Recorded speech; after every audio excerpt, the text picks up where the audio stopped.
So I'll say good afternoon, everyone, and welcome to the webinar on Mastering Month-End Closing, basically step-by-step guide.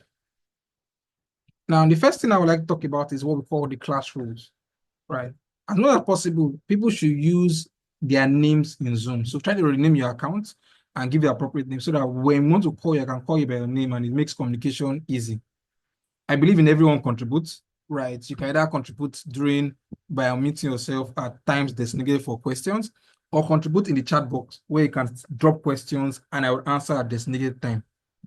As much as possible, we ensure that everybody's on mute at all times, and this to ensure that there's no distraction at the point of during the course of the webinar. There are certain designated periods in which we'll give room for questions to be asked and all, and that will help us. Yeah? Make use of the chat box. Right, as much as possible, you want to leverage the chat box. I know some people are shy and they may not be able to actually speak out, right? So they'll basically chat box. Now we are all learning. No question is a bad question. We learn from each other. In short, most times some of the things that need to be covered sometimes is from question answering that we tend to cover those kind of critical questions, right? So I encourage you to actually ask questions and leverage the chat box a lot. For those who are interacting with us for the first time, I would say that we are an accounting body, right? And basically, we bridge the gap between theoretical and practical accounting, right? We believe that as academics, whether in ICANN or ACCA or during our university days, there's a lot of theoretical knowledge. But what happens in actual sales industry requires a lot of practical knowledge. So we help bridge that gap, right? And our vision is to become the #1 practical accounting school globally, positively impacting the lives and careers of 2 million accountants. Yeah. And we do this through various initiatives. If you follow us on social media, you see how we post content that you can relate with, that can apply to your reward. We have trainings that we have every month. We have webinars such as this that we're hosting. We have content videos on our YouTube page and a host of other things. And I'm sure you must have been seeing emails from us. The general idea is to help every accountant improve their knowledge so they are better at work and they can potentially increase their earning capacity. Now, these are 2025 training calendar. Currently, we're in IFRS in practice. We are currently, the date has kind of changed for practical application of FS, which will start around very first week in May, but every other date remains the same. We also have a course called Practical Accounting for Fresh Graduates, which is targeted at young professionals, people that have less than 3 to 4 years experience and are looking to have that initial practical experience to be able to lay that foundation that they need, right? And it's very cheap. That's just for roughly about 15,000 naira. So if you have siblings, cousins, friends, colleagues at work that you think need that early stage in their career to lay that proper foundation, please encourage them. It's almost as good as we're giving it for free because it covers roughly about 3 months and goes for just roughly about 15,000 naira. For those who are basically interacting with me for the first time, my name is Oladele. I'm an accountant like you and also a teacher, right? I'm here basically explaining and sharing knowledge. I'm a YouTuber. Sometimes I share content on YouTube through the accounting channel. I have over a decade experience in terms of the finance, accounting, and audit space, right? Where I have built my knowledge, right? Started my career with PwC, and over which I've worked in other large corporates, right? And basically developed my knowledge. Currently, I'm the head of finance of one of the largest agri-tech businesses in Nigeria. And basically, I kind of have built knowledge in terms of planning analysis and also in terms of reporting, finance operations, fundraising, and a lot of other activities. For those who know me, some people say they call me Mr. Right, some people call me Prof, and those are just AKs that people call me by. But yeah, you can feel free to call me by any of such. I will pause here and give room for people to talk about their expectation, right? So if you have an expectation, you can either just drop a chat in the chat box, or you can just raise your hand and I can unmute you and you basically share what your expectation is for the webinar. So yeah, so anyone?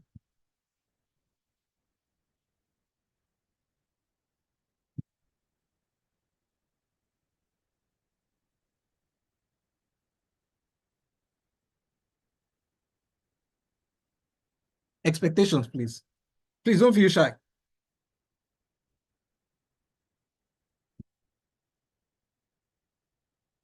No one is raising their hands, or you cannot hear me, or people don't have expectation. That would be weird, Sha.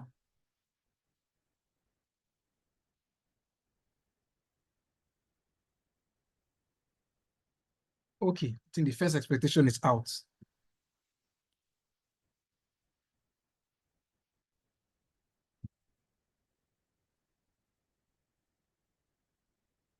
So just to be clear, the webinar is not for 30 minutes, it's for 2 hours. And yes, we cannot cover everything within the space of 2 hours. But the key thing is that I laid that proper foundation, right, to give you that necessary knowledge to help you. At the end of the day, you find out that there are different people on this webinar, right? The idea is to bring everybody to a very similar level. Some people don't even understand month end. They're just in a one-man business. They don't have any knowledge at all around month end. This webinar will help them create that expectation. Some people understand it, but they only do it from the part of just where they are working at, and there are other perspectives to it, right? That's another part. Some people, okay, already know, they don't just refresh their memory, improve what they know. That's also there, right? So at the end of the day, it's a multiple way of addressing various people's concern. Yes, we cannot finish everything, right? Because there's some elements to it that are very practical. And unless you get really hands-on on it, you cannot really cover those areas. So yeah, but the reality is in 2 hours we'll do a lot. So someone say better understanding beyond the theory that comes with accounting, to understand the end-to-end process for pre-closure, to understand my hand is raised, I'll raise it, okay? I expect to perform my month-end closure seamless after this. Please increase your volume. So please confirm that you can hear me clearly. Someone is saying I should increase my volume.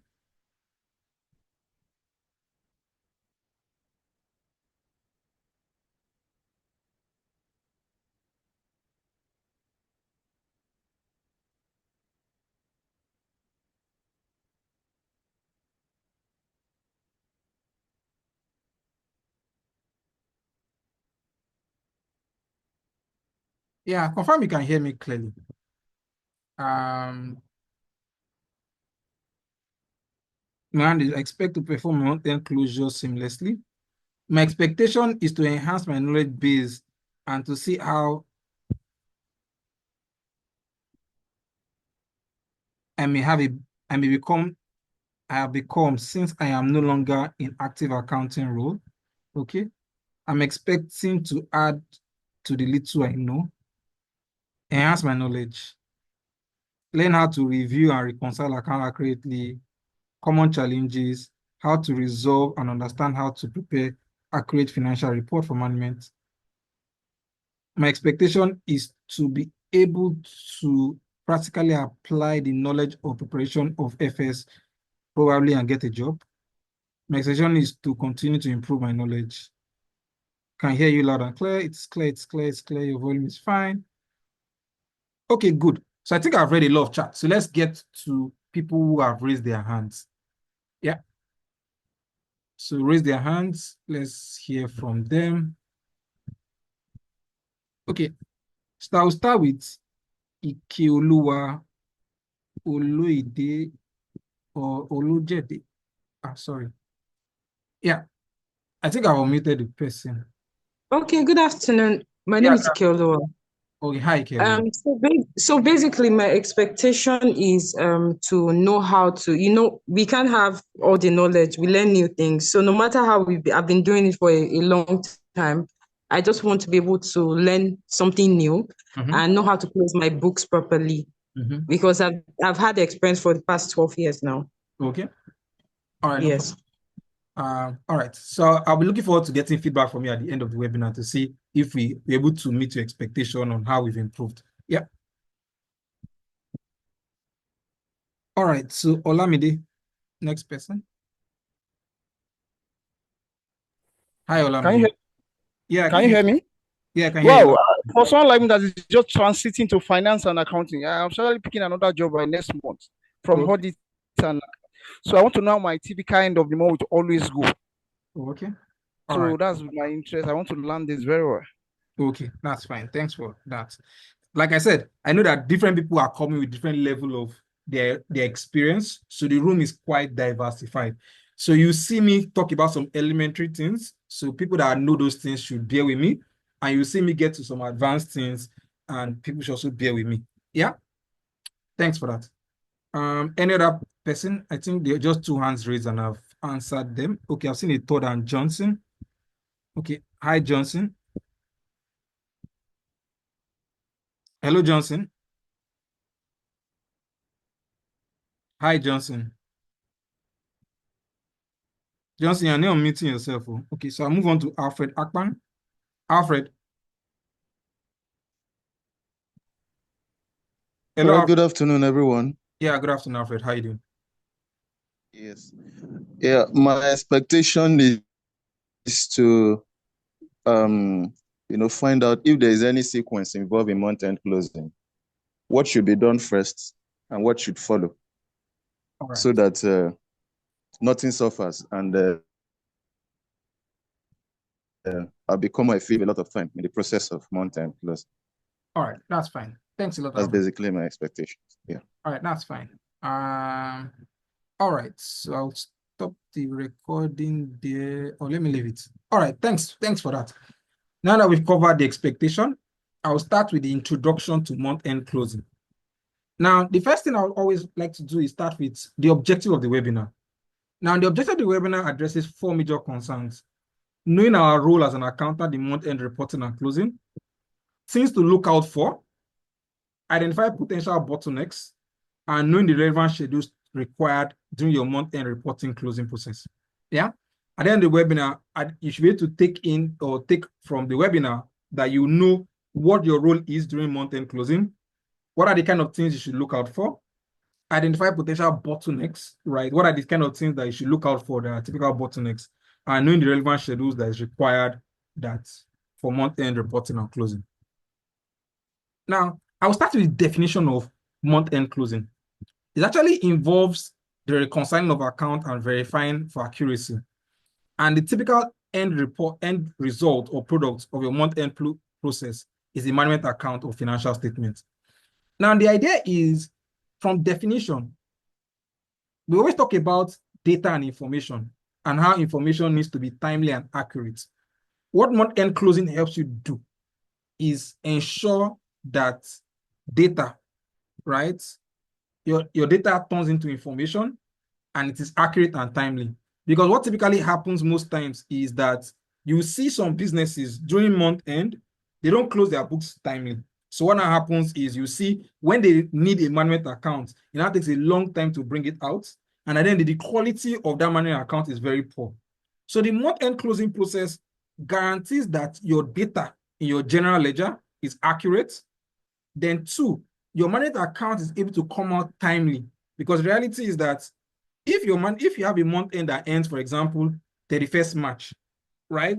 If the management account is able to come out 7th of April, 10th of April, the information from it will be very relevant to management compared to if someone brings out the management account for March and delivers it in May, right? It will not be as relevant. So then the month-end closing process guarantees or ensures that, one, the data in the general ledger that feeds into your trial balance, that ends up feeding into your management account, is accurate.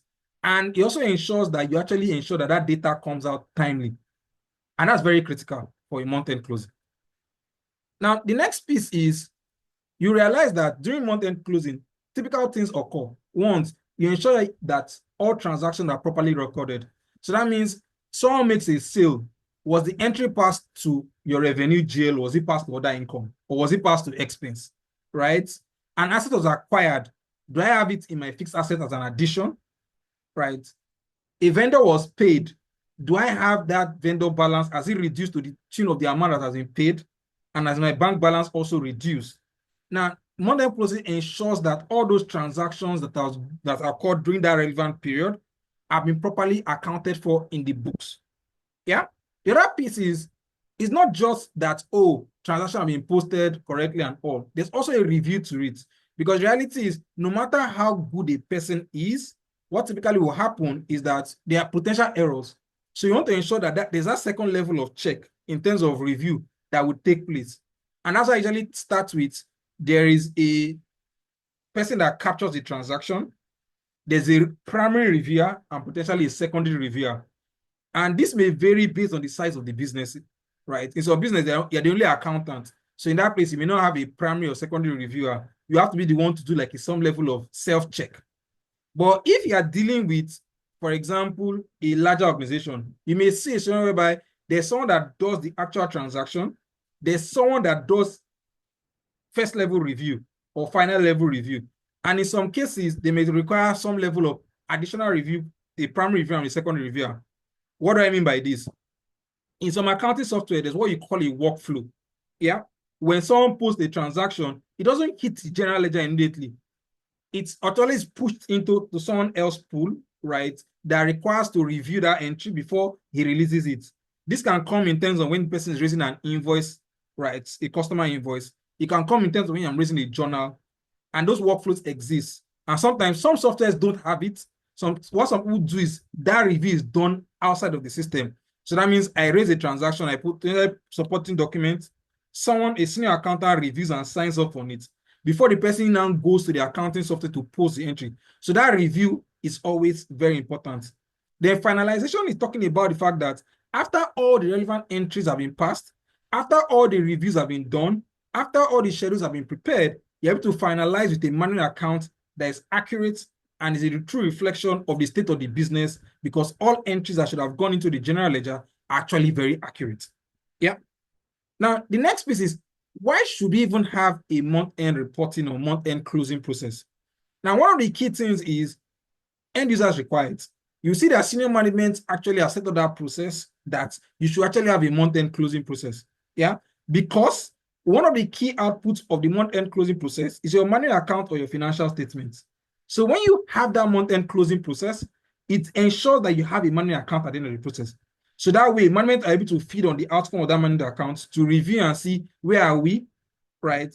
Be able to assess performance. How can we compare our actual numbers to what our budgeted number is? Or how can we compare our actual numbers to where we were last year? Are we doing better?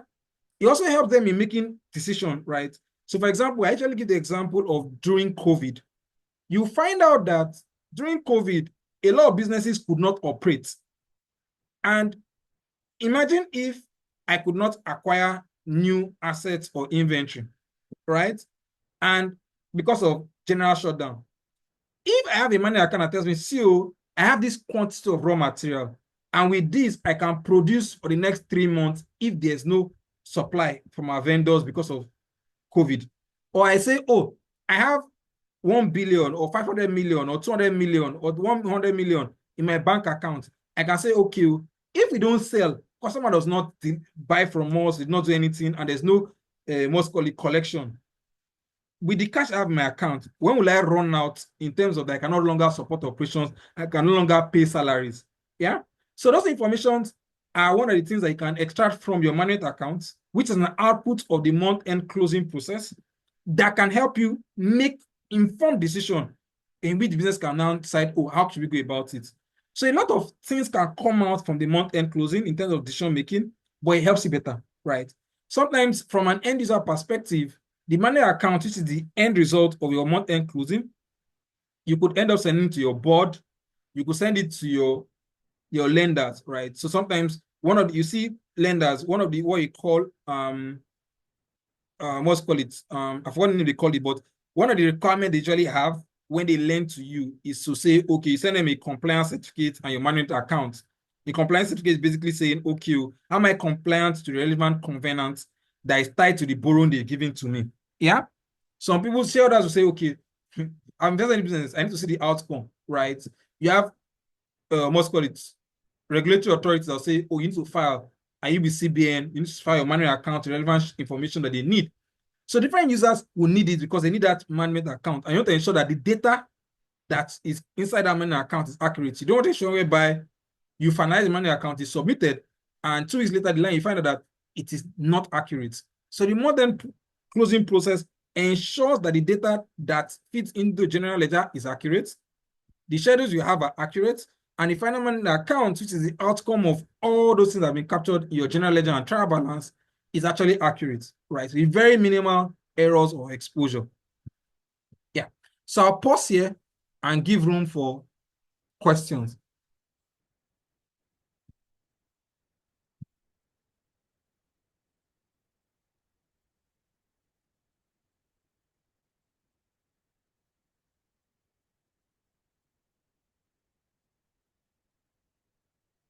Yeah.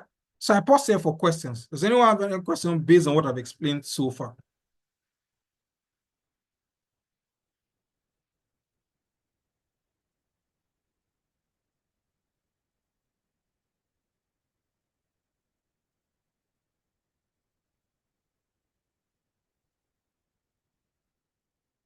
Does anyone have any questions so far?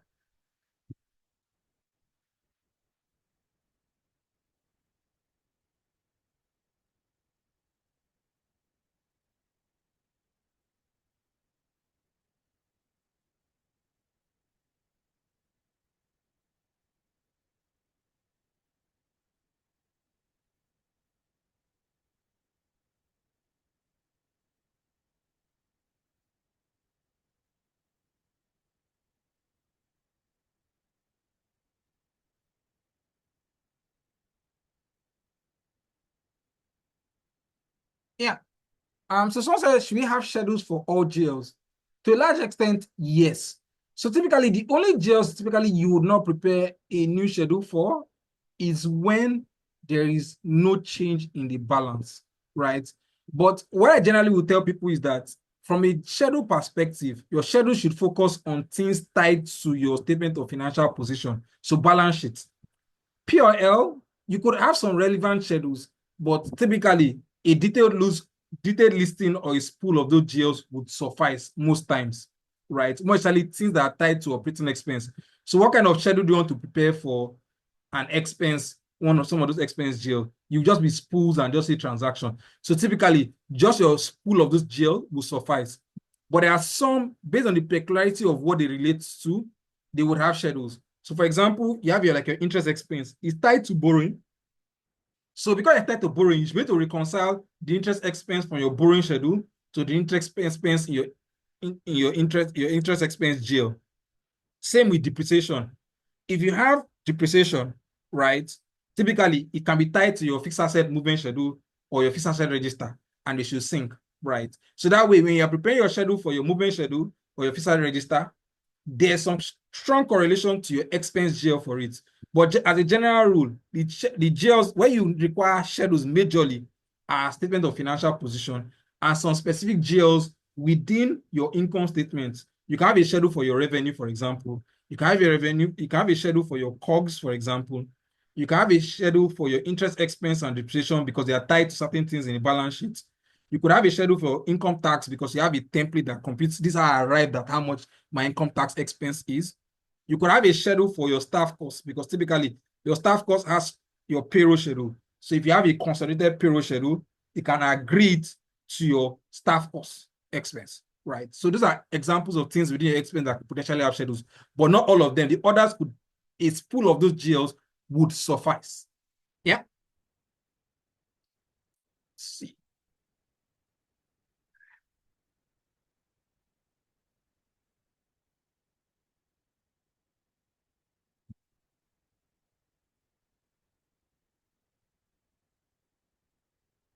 So month-end closure does not mean money account. Money account is the end product of your month-end closing process. So in terms of how we'll prepare it, there's a template which I'll walk you through that gives you a rough idea of how the month-end closing will look like from a very practical standpoint.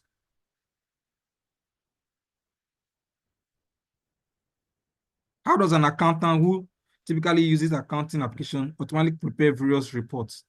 So I cannot answer that question here because each schedule itself or each report itself is quite unique, right? And I cannot even take that during the course of this webinar. Each of those schedules or templates may require like an hour or two to prepare them, and we'll not cover that during the webinar. Okay, so let's go to the questions based on chat box. Ikelu, I don't know if you are still raising your hand from the last time or is your fresh hands being raised. I will lower your hand just in case.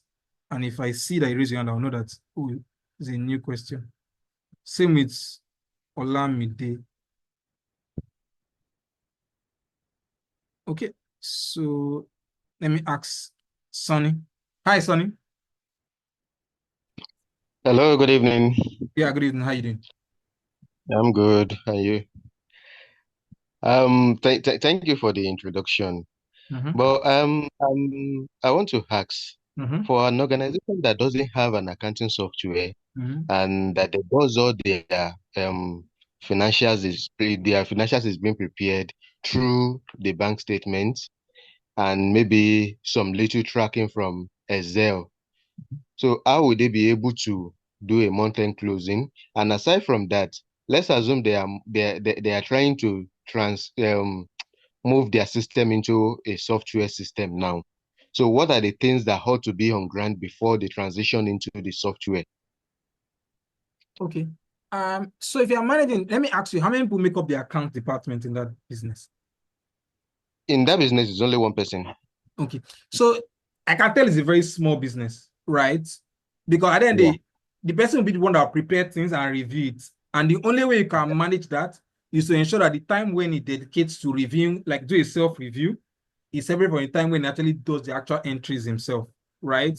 So in that kind of person, he's the one that is doing everything, right? So then he just identify what are the activities that ensure that all the data that should go into the jail have been captured, right? So at the end, towards the end of the webinar, we'll go very practical. You see me list different activities, right? And see how those activities, or you see me talk about those activities so you have in mind what happens in month-end closing. From a perspective of how you want to migrate, if you want to migrate to an accounting software, once you choose a cutoff period, right? And that cutoff period will ensure you have a trial balance. Once you have that trial balance, you now have, for your things tied to balance sheet, you have schedules that back those balances. Now, for depending on the accounting software, you now have to prepare these balances in a way that you can migrate the transactions into the new accounting software. For like assets, you have a detailed list of all the assets, their cost when they acquire, their class of assets, how much they've depreciated so far, right? When they will finish depreciating, and based on the consultant will share a template with which can fill and submit. For some other places, you just need to have a detailed list of breakdown of balances, right? Some other places, you need just a balance, but you can always talk about it. This is just a general high level, what it looks like. Once you have those schedules and have detailed lists where necessary, right, and have what we call a mapping of the trial balance on Excel to what the trial balance will be on the new accounting software, right? That so that you can see one for one how they relate. Then they will know how you migrate. But it's for me explaining what data migration moving from Excel to an accounting software is another topic on its own, which you can reach out to me and we can talk about in more detail. Yeah. Okay, but can you help us to share some of the schedules? Yeah, as much Maybe as at the end of the class. yeah, sure, we can. Sure, as much as we can share. All right, Okay, thank you very much. all right, no problem. So I think no more questions. So I'll go on to the next slide. Now, this is just a pause for those who are interacting with us for the first time. Our upcoming trainings are financial statement preparation, which starts in May, and we have practical accounting for fresh graduates, which starts 5th of April, which is roughly about 2 weeks from now. So if you're interested in any of this, do reach out to us. My colleague will post the links of some of them on our chat box, just in case you feel like registering. And we've also had special bundles for you in case you're interested, where if you're interested in financial statement and practical accounting, a bundle package that comes at a discount compared to what you get outside of this webinar. And also we have the one for professional manual accounts in terms of like, we have 3 bundles for you. You can choose each one that you're interested in. And please note that the price at the discount only applies all the way to 6 p.m. tomorrow, after which it will not be available again. So take advantage of this. Now, the next part I'd like to talk about is that when dealing with month-end closing, I divide it into 2 broad areas. One is month-end activities, and the other one is month-end schedules. And basically, the idea is activities are things we typically just do, not necessarily at the end of the month. Some of them are actually from the beginning of the month. And schedules are when I've finished all the activities and I've ensured that my data are correct, what are the schedules I need to prepare to now give comfort to those GLs that they're actually accurate. Yeah. Now, so what exactly is month-end activity? This involves a series of tasks I cannot perform to ensure accurate financial reporting.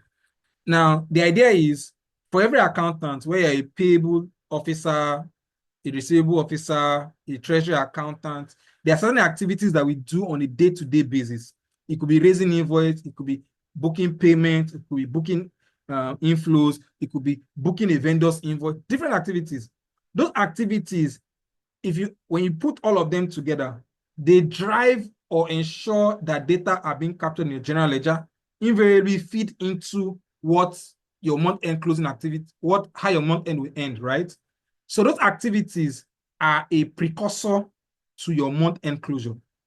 That means that the moment you're able to do all the necessary activities required of you as an accountant, you have a fantastic month-end closing. Yeah.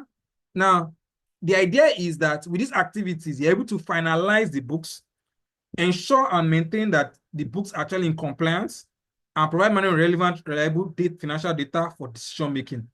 So you can't remove the activities from a month-end closing. And you need to ensure that whatever activity you own, you start it timely, right? And you ensure that you complete it timely. Now, what are those activities? One example is customer invoicing. You agree with me that you don't start customer invoicing 2 days to month-end closing. No. From day one, as soon as the month starts, from 1st of March, you start booking those invoices. As soon as the recognition criteria to recognize that your income or your revenue has been earned, you book the invoice so that it reduces the workload towards the end of the month. If you wait to the end of the month, there's high probability that you have so much of transaction that you're not be having backlog. You have not to spend the night spend the night at the office to try to close it. But if you take your time that at the end of the day, every single day, you are posting the invoices for customers, it helps you reduce workload towards the end and helps you in terms of simplifying or making your month-end closing. Similar with your vendor invoicing, you want to ensure you are booking those invoices. As soon as they've been properly reviewed and approved, you raise them and book them in your accounting software. Yeah. Similar with booking receipt and payment. When customers pay, every day, as you're confirming the inflow relating to these customers, you book them in your bank and relevant customer accounts. Same with payment. As you're making payments, you're booking them to ensure that you're booking them timely. Yeah. The other one is amortization and depreciation. Once they finalize all assets that should be capitalized, once they finalize all assets that should have been disposed or written off, then you're able to carry out amortization of your intangible or depreciation of your assets, right? So then in month end, you want to ensure that that activity is carried out. You don't want to miss out on those things. Yeah. Capture of receipt or issue of inventory items. As you receive inventory items, whether raw material, whether consumables, whether engineering spares, regardless of the item, as soon as they've confirmed that this item has been delivered to the store, you want to ensure that they actually capture in the accounting software. You don't wait to the end of the month to capture it. You start capturing it on a day-to-day basis. As you receive them, you're capturing them. Because what happens is that when you see some people, when you get to the end of the month, you'll find out that their item have been delivered since the beginning of the month. They're just capturing it at the end of the month. Meanwhile, what would that happen? That would lead to delayed payments, because typically what will happen is if an item has been delivered by a vendor has not been captured, when you want to book the invoice, you see, I can't see a GRN, a goods received note, or I can't see that this item has been delivered on the system. So why should I book the invoice? Why should I pay this person? So which could impact the satisfaction or how you please your vendors or whatever. So you want to ensure that whatever has been received, you capture them. Same way in issue items, either to the production floor for consumption or you sold to a customer.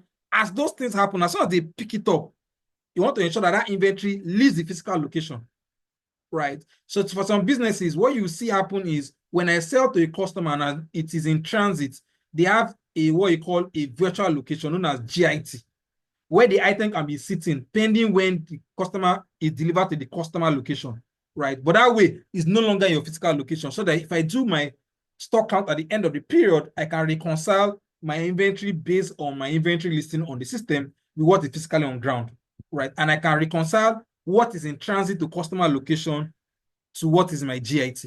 Yeah. Now, at the end of the month, sometimes you see certain services that have been either they've delivered it to you, but the vendor has not brought the invoice, or some item has been delivered, they've not brought the invoice. You want to ensure that during month end, part of your month end activities is to ensure that you accrue for such services or items, right? Estimation is allowed. Sometimes you may not know exactly the amount, but you have the right parameters that can give you proper idea into what that value should be. Yeah. The next one is bank reconciliation. Some things you don't want to joke with. You want to be reconciling your bank. You don't wait to the end of the month to reconcile your bank. You want to be reconciling your bank account every week, right? So you load, so most accounting softwares now, what you do is you download your bank statements, format it in the appropriate template, and you load it into your accounting software, your ERP. And that way you can now reconcile transactions. So you want to be doing it every week, so that when you get to the end of the month, you know the transaction outstanding, you know what to follow up with, and you know how to clear it. Not wait that, oh, you just been posting the transaction, posting. Is at the end of the month, you now request for the bank statement for the entire month, and you are loading it. But bear with me, you have bank accounts that maybe at the end of the day, maybe only 5 or 10 transactions. You don't need to be downloading every week. That kind of one, you can wait till the end of the month. And a way to improve your month-end closing sometimes from a bank commercial perspective, sometimes we can identify bank accounts that are dormant. As much as possible, what I generally advise is, if you have accounts that are not relevant, during the next board meeting, let the board approve for closure and close such bank accounts. So you're not bothered about how do I reconcile it? Are there issues there? Is there a fraud, potential fraud? Close all inactive bank accounts that are irrelevant. As much as possible, simplify or reduce the number of bank accounts you have. That way, it will reduce the complexity of bank reconciliation required for the finance department. Secondly, if you don't have online banking, please get it. You don't need to always write to the bank to give you bank statement before you can do your reconciliation. If you have online banking, you can always download your bank statement on the go whenever you need it. So you're not dependent on the bank and when they send it to you. So having accounts of it. The other one is sometimes you see accounts of that, oh, maybe it's PDF. There are a lot of online repositories that can help you convert PDF to what? Excel. Stock count. Coordinate your stock count, right? At the end of the day, physical control over your inventory is actually physical count, right? During physical count, once you identify obsolete items, you can identify slow-moving items, you can identify damaged items, right? Which can help you know what are potential issues that happen in your inventory. And it can also give you an idea if there's an potential theft happening for that business. So it's important to ensure that stock count actually happens and you're able to reconcile your physical inventory to your system inventory to ensure that the data there is accurate. Related party transactions. Sometimes if you're a business that has a lot of related parties, you want to ensure that you request for all transactions that happen between you and them so they are posted appropriately so that you can reconcile both books. Sometimes someone shared one related party transaction or balance with me, whereby the two had totally different balances and the difference was huge. And no one could say people that were involved with different businesses have left and they're now new people and nobody could reconcile it. Yeah. Meaning that if they had a proper month-end closing process and they're reconciling and posting transactions, they're reconciling both books every month, that issue will not exist. Yeah. So don't underestimate reconciling and posting your related party transactions on the go and ensure during the end of the month you reconcile appropriately. Post a salary journal. At the end of the day, most times, some people have accounting software that are linked to their, to your payroll software so that automatically and post it. Some people don't have. They require HR to share the payroll summary, which you now use in posting the journal. So request for it and post it. Most times you check very well. If you look at your operating expense, staff costs can account for roughly between 40 to 60% of your total total operating expense. So it's important to capture it, right? Post it and ensure it's accurate. For some businesses that are heavy on cash, where they have a cash count, ensure there's a cash count, right? And is to confirm that what exactly do I have as cash in my book versus what I have physically as a cash count and reconcile. Now, for businesses that have borrowings or fixed deposits, you want to ensure that you post the interest earned on your fixed deposit or interest payable on your borrowings in the book, right? So at the end of the day, it's to calculate and ensure it's accurate and you post them. Now, these are month-end closing activities that exist. This will not be all. In certain businesses, they may have some other month-end closing activities that can take place. But this gives you a rough idea of the various activities, right, that you see during the month-end closing. Yeah. The next one I'll continue with is what we call a month-end schedule, right? Now, these are basically structured templates prepared for financial statements, line items, most especially for statement of financial position that gives reasonable information about FSLI, which is the full meaning of financial statement line item, to ensure they are accurate. So at the end of the day, you will see that there are various schedules that you need to prepare. Once all the activities have taken place and you have finalized them, what you see is that for various line items, especially items tied to your statement of financial position, you prepare a schedule for them, right? It could be your official register, it could be your detailed inventory listing, it could be a listing of your trade receivable or your aging of your trade receivable, it could be a listing of your payable, it could be your borrowing schedule, it could be your lease schedule, different schedules. The idea is that that schedule, whatever final value it gives to you, you should be able to reconcile that value with your general ledger. Once there's a difference, there's a potential misstatement or inaccuracy, right, between the two. I need to identify what the issue is and resolve it. Now, bear in mind that sometimes there may be differences, but you also need to know, is that difference material? It may be a sign that there's an underlying problem, but it also to mean that there's not really a big issue. So what I typically advise is that when you see a difference, understand what the difference is. If the difference is immaterial and not an underlying material issue, you can leave it and resolve it in the next month end. But if it is immaterial, right? But however, if you trace the issue, you realize it's resulting from an underlying issue. So for example, let me give a funny example. Your schedule for trade receivable is saying, for sake of argument, 100 million, right? Your GL is saying 102 million. In this particular example, let's assume 2 million is not material. However, the reason why it's saying 2 million is because there's an inflow of, let's say, 50 million, right?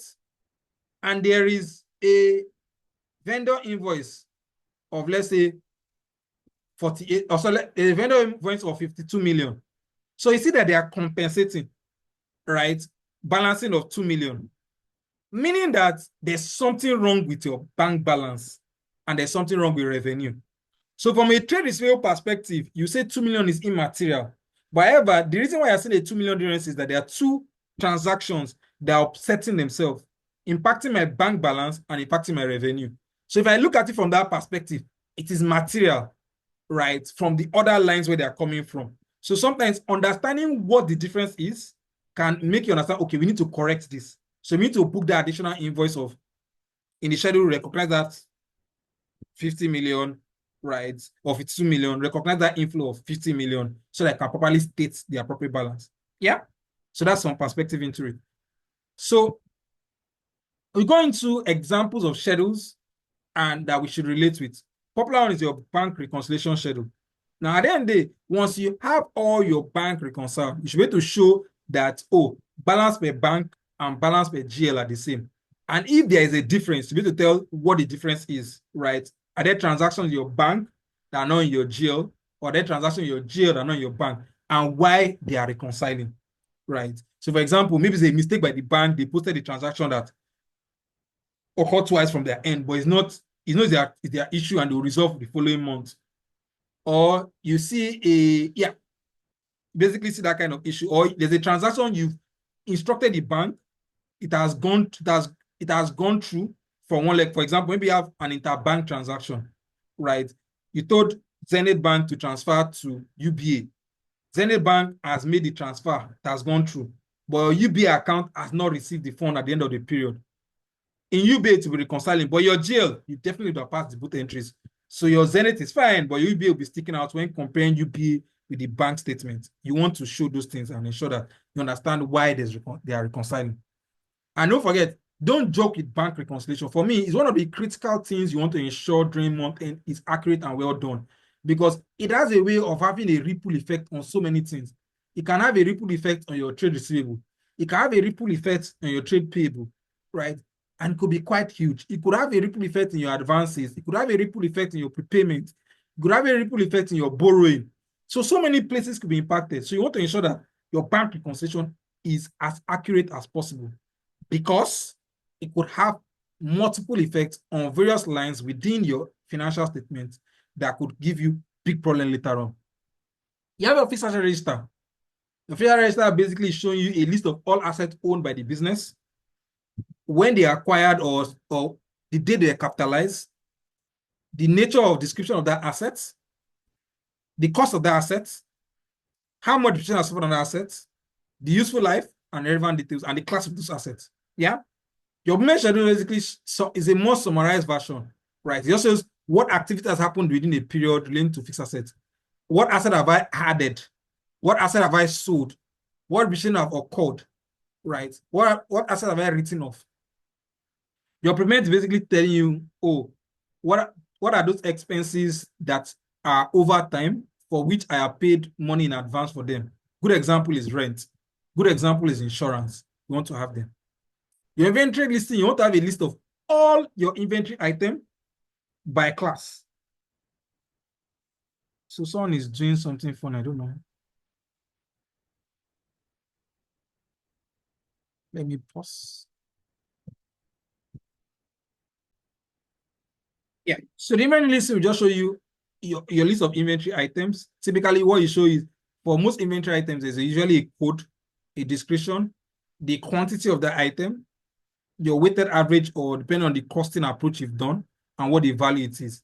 Now, you will have them based on different categories. You could have them in terms of finished goods, raw material, engineering spares, consumables, work in progress, right? So that each of them will have their totals and you can agree them to your general ledger. Very important to note that your schedule should agree to your general ledger. I'm stating again. Your detailed list of your trade receivable basically show you a list of your open invoices, right? And if, for example, there are partial repayments, you may have some of them showing there. But you have a list of your open invoices by customer. So that when you add everything, you can have the total trade receivable balance, right? And you can summarize it by customer. Sometimes what some people you see is say they'll list all their customers and state the amount what is outstanding for each customer. So on that schedule could be, they don't just summarize what the balance is owed by each customer. They'll show you by invoice. So list all the invoices, right? The date those invoices were booked, the date they are due, and the amount outstanding. So that if for any reason there's a need for reconciliation with a customer, you can pick that list and identify, filter the one for that customer and reconcile. Similar to your trade payable, you have a listing of your trade payable, which basically give you the vendor, the description of the item, the value, the date was booked, and the date is due to be paid, right? And you have that listing. You could summarize it to give you a list of the vendor and the amount total owed to that vendor. It show you a list all the way to the end. Yeah. Now, you could also have your aging analysis where you see a list of all your vendors or all your customer and how much is owed based on the various age band, right? So for example, you could have not yet due 20 million for customer A. You could have 0 to 30 days, 5 million, 31 to 60 days, 20 million, 61 to 90 days, 100 million, over 90 days, 50 million. You have that. But then the total, when you see that schedule, must tally with what? Your GL balance. So you could have that for your payable and also your receivable. You could have your loan schedule, right? If the business is not very heavy on debt, you must just have one lender. But some businesses could have multiple lenders. So you have a summary sheet that will tell you lender and amount outstanding, lender amount outstanding, lender amount outstanding, and some basic attributes of the loan. So for example, interest rates, tenure, when the loan was booked, the initial principal amount, and the outstanding balance summarized. Then you can have a dedicated sheet that now shows each of those loan schedules that breaks it down, that tells you, oh, interest due, how much has been paid, and show all the way to the end. Yeah. You could have an income tax payable movement schedule that will show you what do I have as an opening balance for income tax? What is my income tax expense? How much income tax have I paid? And my closing balance, so that I can tie my closing balance to my trial balance, and I can tie my income tax, for example, payment to, you can see it in the cash flow, I can tie my income tax expense to my income statement, my expense GL, right? And that's what you see in terms of month-end schedule from that perspective. Yeah. Now, before I move on to the next piece, I think I should take a pause and see if anybody has any question at this point.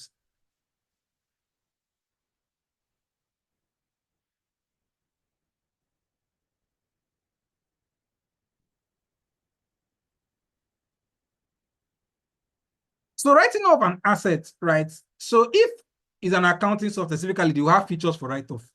So you need to just identify what asset am I writing off and be able to apply that functionality within the account of. If not an account of is outside an accounting software you're managing in Excel, you just need to identify that line, stop depreciating it, take it out of the asset register, right? At the point when you consider it to be a write-off, take them entirely out, right? And you say you've written it off so that you just need to just pass the accounting entries on the general ledger.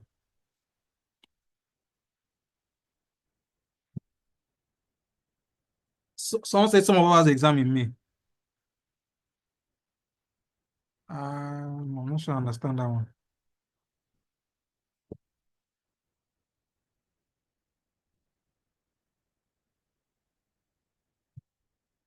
Okay, so at the end of the day, from an accounting software perspective, what it does for you is, one, automate certain things that you could do manually, right?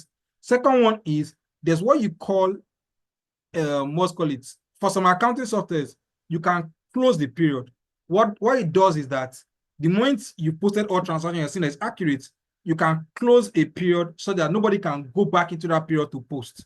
That way, you ensure that if you export the trial balance 2 years from now and you compare it to the final money account that was written up, they'll be the same. Yeah. So from all the self packages, what I would just say is there are things you can leverage on in terms of automating certain tasks, right? Or automating certain report or schedules that you can pull from the system. And other things that you cannot do, you do manually out of the system, right? At the end of the day, the reality is a chunk of the month including activities are more of you driving activities that people would do.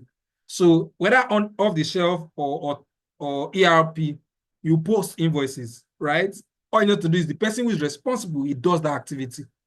You just need to have like a tracker to say you set clear timelines, which we'll talk about much later, that, oh, you need to do this. Yeah. Charity Ali, I'm not sure what you mean.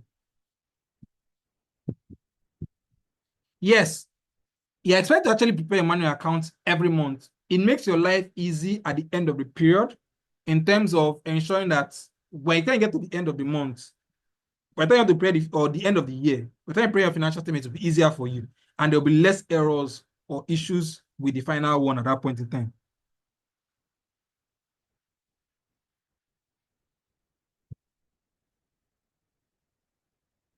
Yeah, so the thing is, for those courses that I mentioned, yes, you're entitled to a discount if, right. So when the discount is their courses, there is I think FS preparation, if you're paying for FS preparation or you're preparing for practical accounting for fresh graduates, if you're buying those bundles, there's a discount. But if you're paying for just one of those courses, no discount really applies.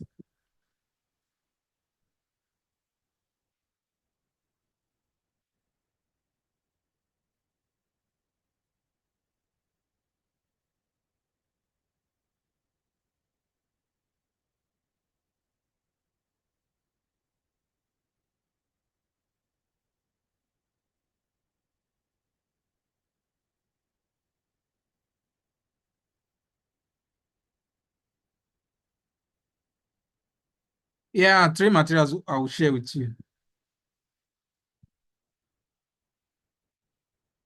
Yeah, if you have FX denominated loans, you revalue them at the end of the day. So that's one activity I missed out. Revaluation of your balances in foreign currency is a very critical thing to that every month end.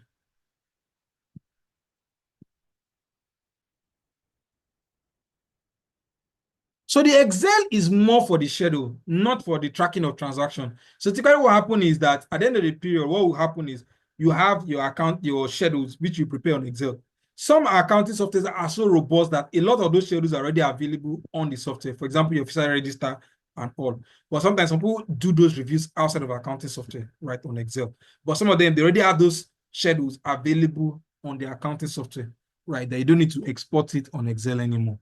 But in cases where you don't have, you need to export some of those schedules on Excel and clean it up.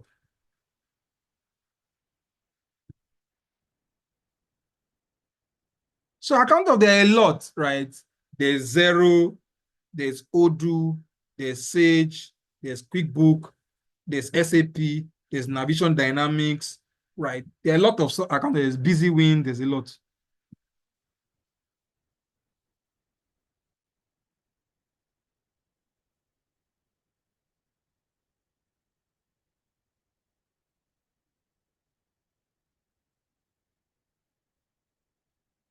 So at the end of the day, if you have a vendor invoice that was meant for 3 years and you've missed out, so there are two things. And if I identify it 8 months after, I'll expense 8 months into my expense jail, right? And basically the idea is the remaining, right? If you look at 3 years is roughly how many? 36. So 36 less 8. That will give you like 28. So that means I'll just be carrying like a 28 in my prepayment, right? And that's how you see it. But the idea is for that kind of vendor, even if you have not brought it in, there's certain things that if you just by reviewing your books generally, you will see that there are transactions that you should actually have captured. So that you could have identified it early, but that's how I treat it.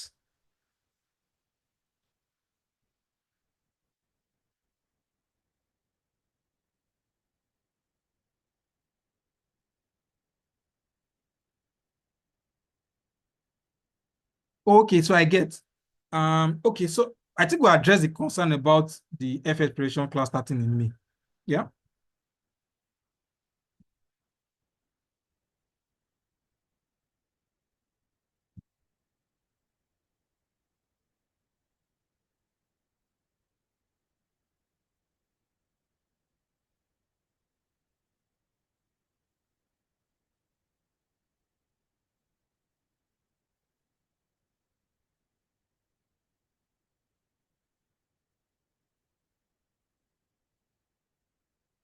Ah, are you serious?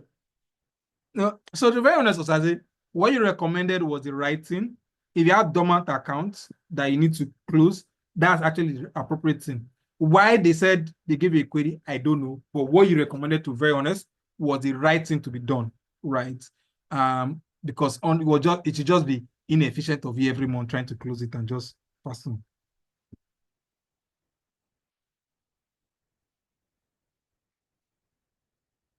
For those asking about the recording, we'll post it on the YouTube channel. So I encourage you to visit YouTube. I think they'll post the YouTube channel link so you can always it. When you say remeasurement of what?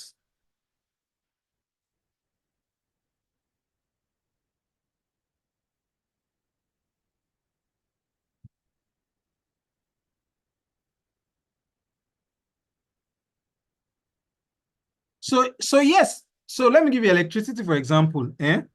Yes, you can say that you cannot prove accuracy, but there's a historical pattern to a large extent. If you follow your electricity bill very well, you will see that there's a pattern to electricity bill every month. So if I was to accrue for electricity bill in a month, I just use what my last 3 months running average has been, right? If a bill is not brought, I just use the last 3 months. And if I don't use the last 3 months, I can only use the last month bill that they brought for me. I used to book in current period. And then the difference, I don't expect to be difference.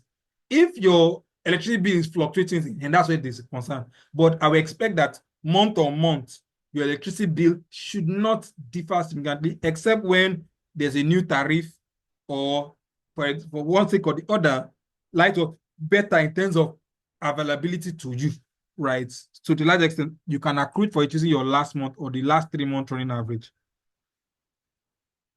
And that way, anybody that looks into it should be able to be comfortable with that. Exactly. So someone has said that. All right. So I think I've answered the questions that came in the chat box.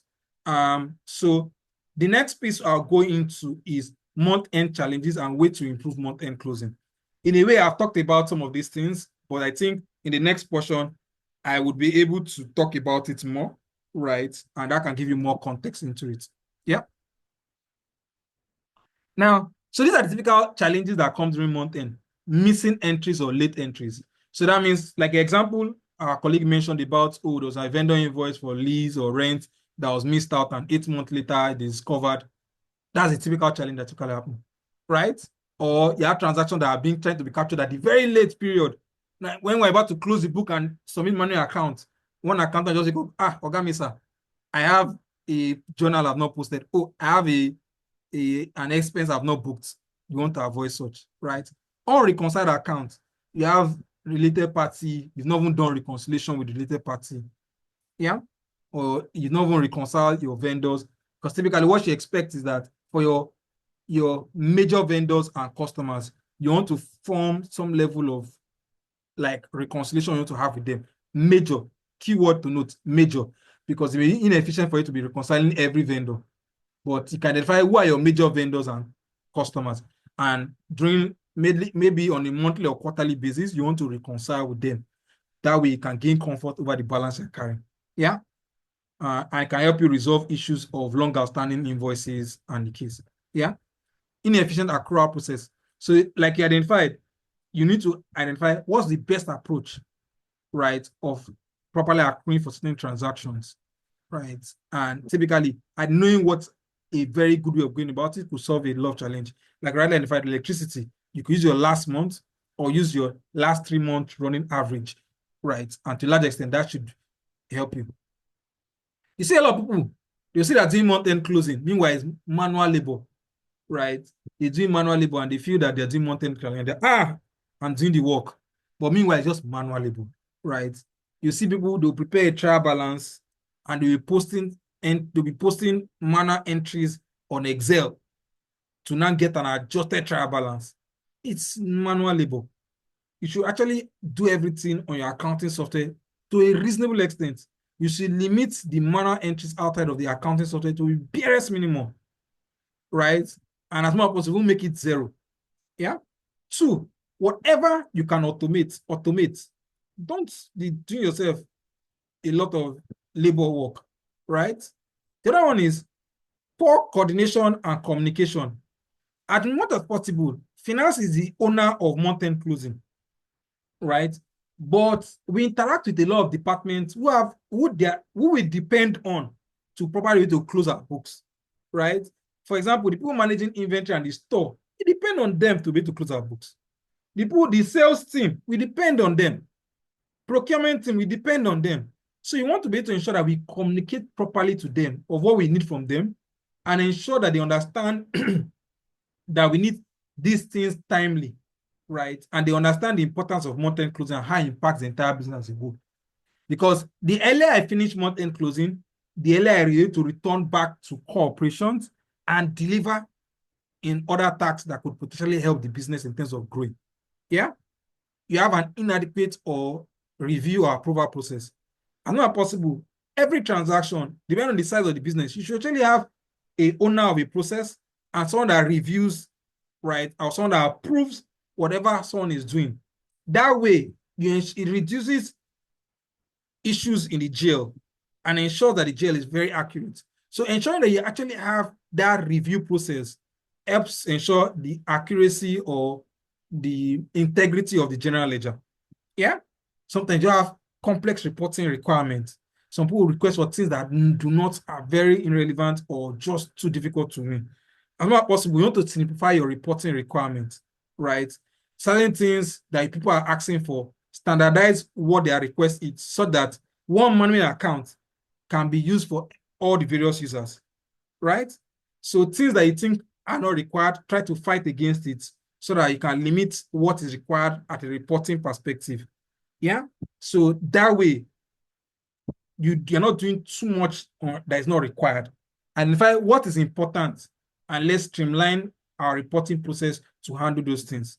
Because sometimes there are some things that are not relevant and we just make the process cumbersome and now make your month-end closing process. The moment you're able to identify these challenges, right, and you're able to put in checks and balances against them, it will reduce how seamless your month-end closing is. For example, for missing entries, if you have a checklist of things that need to be done during month-end closing, it can help you. As soon as you do them, you tick them. So So that at every point in time, that will be your Bible during month-end closing, so that you can identify what is missing out. Unreconciled schedule, if you have schedules and you can reconcile them to GL, you'll be able to tell whether you have unreconciled schedules. Yeah. So those things are kind of things that will help you out.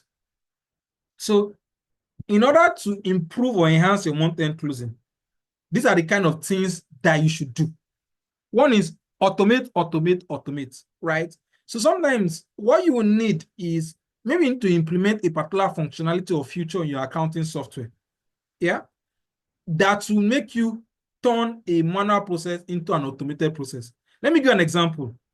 Sometimes we have audit fee, we have maybe tax, a retainer for our tax auditor, certain services that typically you want to post entries every month, right? So in some people, what they'll do is that every month they'll raise a journal, they'll approve it to go and post it. Meanwhile, there's some accounting software that will say, okay, the moment you say, okay, you want to be booking like an accrual for your audit fee every month or your retainer, you can actually automate that process so that it just be a recurring journal, so that at the end of every month, the system automatically posts it. Once you review and approve it once. Do you understand? Now, so you need to understand what are those functionalities that are available in my accounting software that my accounting software can do. Another good example is revaluation of your balances. Some people will do revaluation on Excel and then post entry. Meanwhile, a lot of accounting software already have the functionality to handle revaluation. All you need to do is you have ensure that everybody has done what they need to do in terms of posting. There's no additional post that needs to be done. Your balances that are in foreign currency have been captured in foreign currency, so that if you tell the system that, oh, this is my closing rate for the period, run revaluation, the system does it and posts relevant entries for you. You just ensure that the system is configured to handle revaluation. That way, the work is seamless. Yeah? Like I said, develop a standard checklist and improve on it. So it's one thing to create a checklist to say, oh, these are the things that we need to do during month end. Over time, there are new things that will evolve. So you need to go back to that checklist, add new things, take out some things that are no longer relevant, and update. So you improve on it, that checklist. But ensure that it's complete. It's clear who is responsible, who is the reviewer, timeline in terms of when this thing should happen. Give me 1 minute.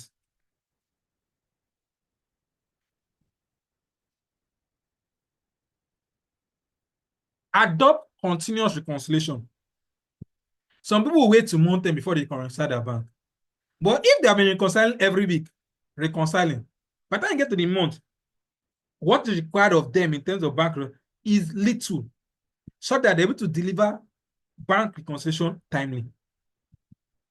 Similar with your customer and your vendor invoices, you're invariably, if you are posting a transaction, payment, you're doing it, you're ensuring that GL is accurate. So that at the end of the period, what is required for is very minimal.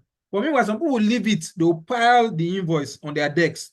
So that when they say, when the people from HR pass by, or the people from procurement pass by, or the people from production pass by, or that they see the invoice and they say accountant is working. He has a backlog of vendor invoices he needs to post during month end. Something that should have been reduced to the barest minimum from the very beginning. Establish clear cutoff for transaction. There was a business I once worked for.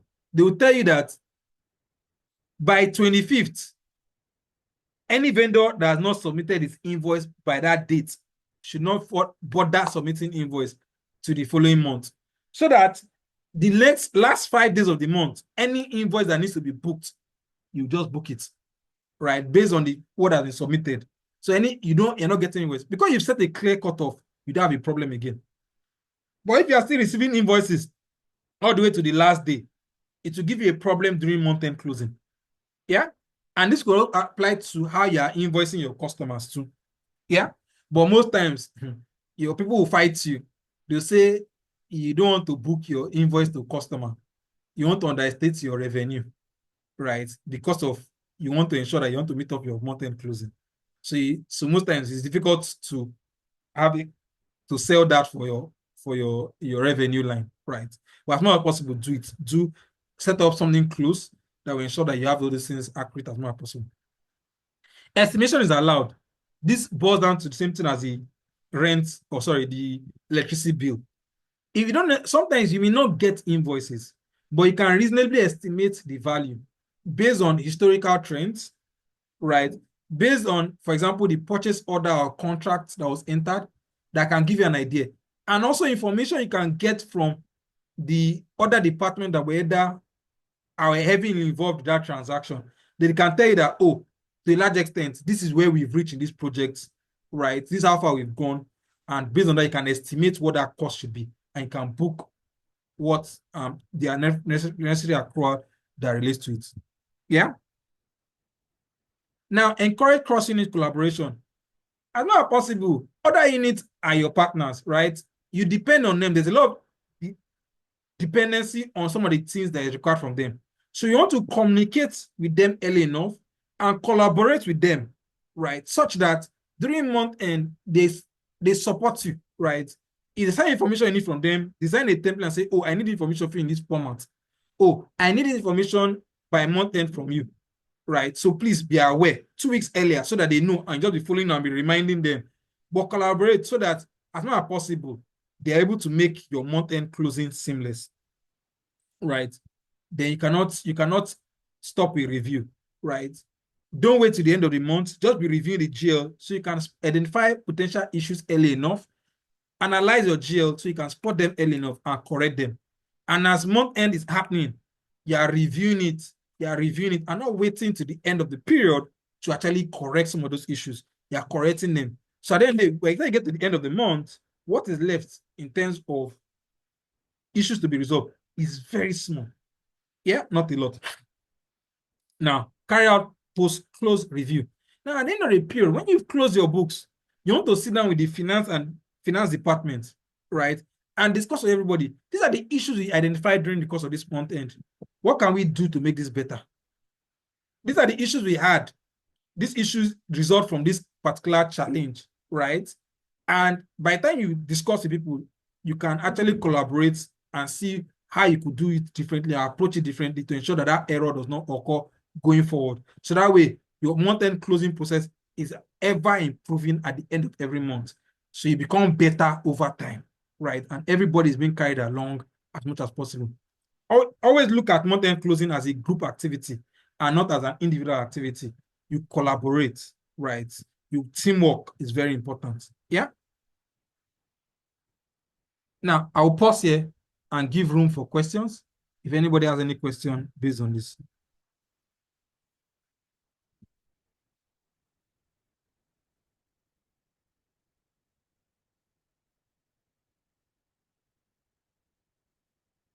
The reality is there's no perfect accounting software. Pick one, Sage QuickBook, a good way to start. Learn it, but it doesn't guarantee anything. It just gives you an idea of how it works. So that if you get to an interview and you're asked, you can easily say, oh, I have a knowledge of this software, and learning a new software may not be difficult based on my experience of this, and I can always learn. So you don't just show the fact that you demonstrate the fact that you actually learned one, but you're opening to learning a new one based on the opportunity that comes ahead of you.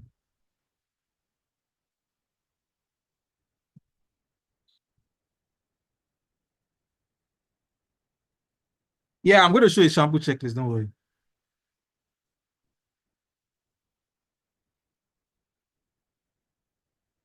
Okay. All right. So I think I've gone through the chat box. I don't know. Does anyone have any specific question? Anyone, please? Okay. So I can't see any question in the chat box, and I can't see anybody raising their hands. Does it mean that we're all fine at this point?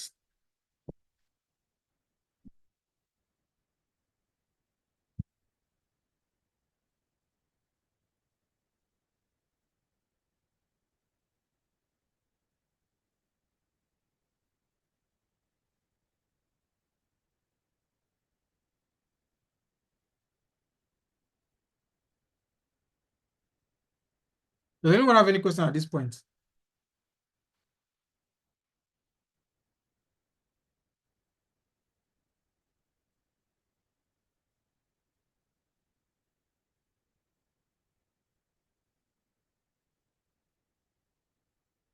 Any question? Okay, chat box, we have more questions here.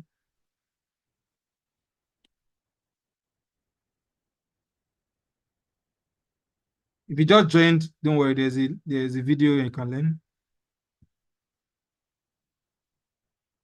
So quarter of a general, so so don't worry, your general ledger is like a storehouse, right? It just what it does is that it captures all the transactions that we post on a day-to-day basis, right?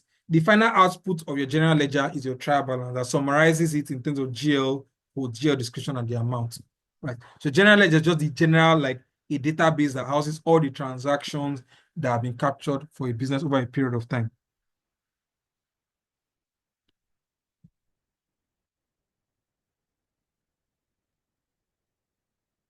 So I'm able to speak to specific industries, but I'm going to walk through a checklist and you can see what the checklist looks like, what are the staffs, how different activities and the timeline, what it looks like. Yeah, and that's our next point. Yeah, for those who are asking, the video will be available on our YouTube channel. My colleague will post it on the chat box.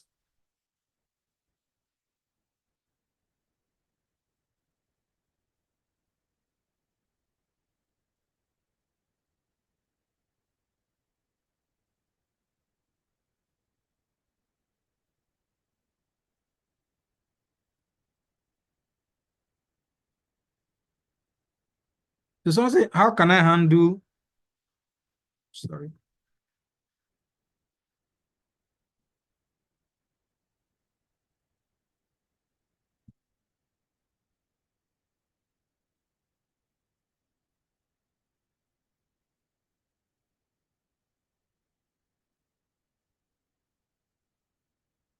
Yeah, sorry, they are still trade receivable, right?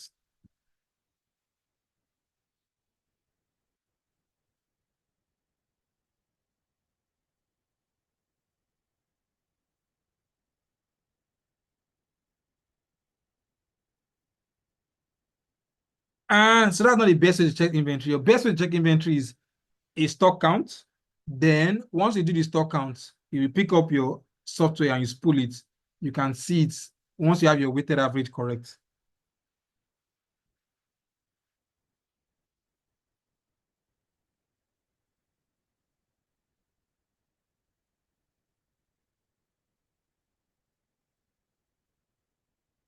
That's it. That's a lot of work you want to do.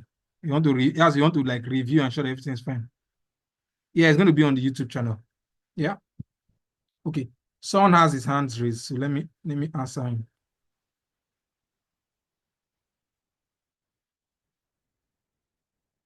All right, Matthew. Hello, Matthew. Can you unmute yourself?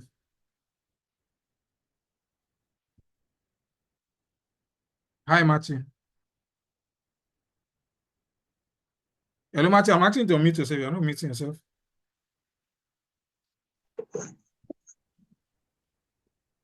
Hello, can you hear me? Yeah, sure. I can hear you loud and clear.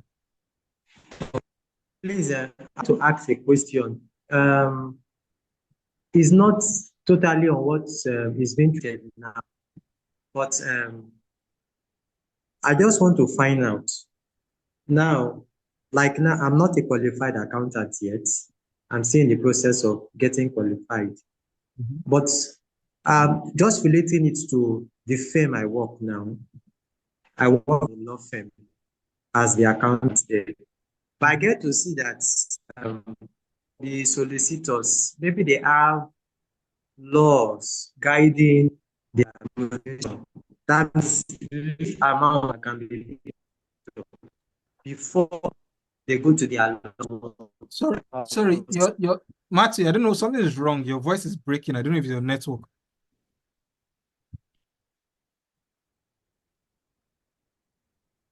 Hello? Yeah, I can hear you. I can't, like, your network is breaking, so I can't hear you. Okay, can I go ahead now? Yeah, sure.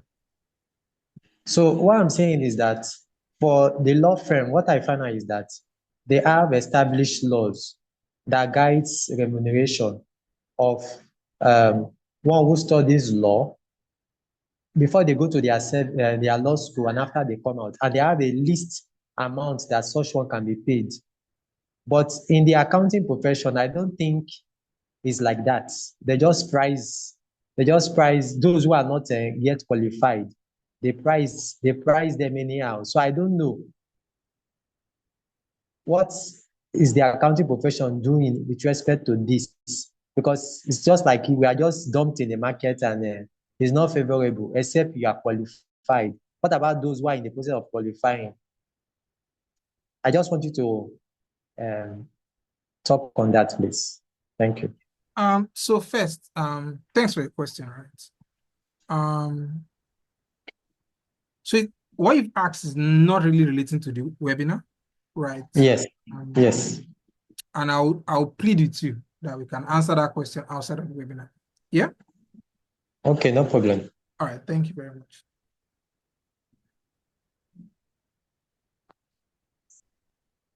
Hi, Temitope. Okay.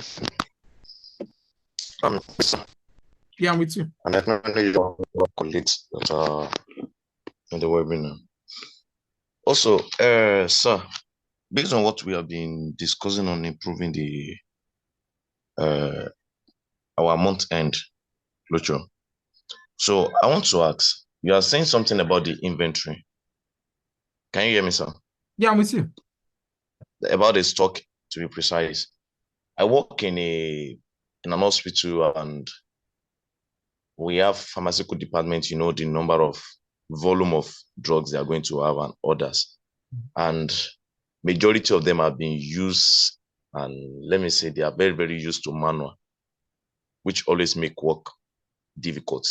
Is there any template or any website you think I can go to get a structured template that can help to improve monthly end of the month closure in that place, sir?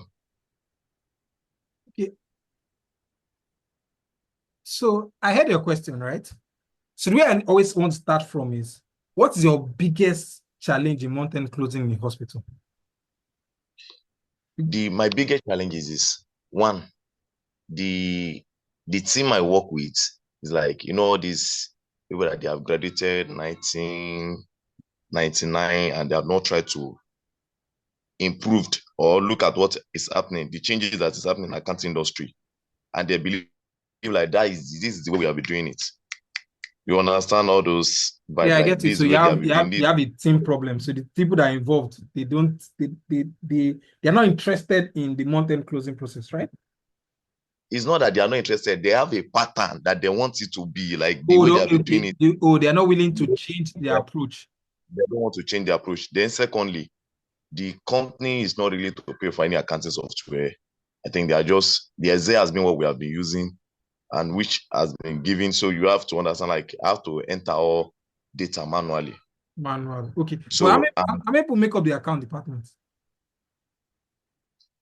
I have one cashier, then I have one corporate that supports me. So making us three. Okay. All right. So when you're referring to old people, you're referring to people in other units, not the people in the account department. Both other units and even your cashier is the one that is old. She's the one that is old. The corporate, you know that she's still new. So she was just still coming to learn.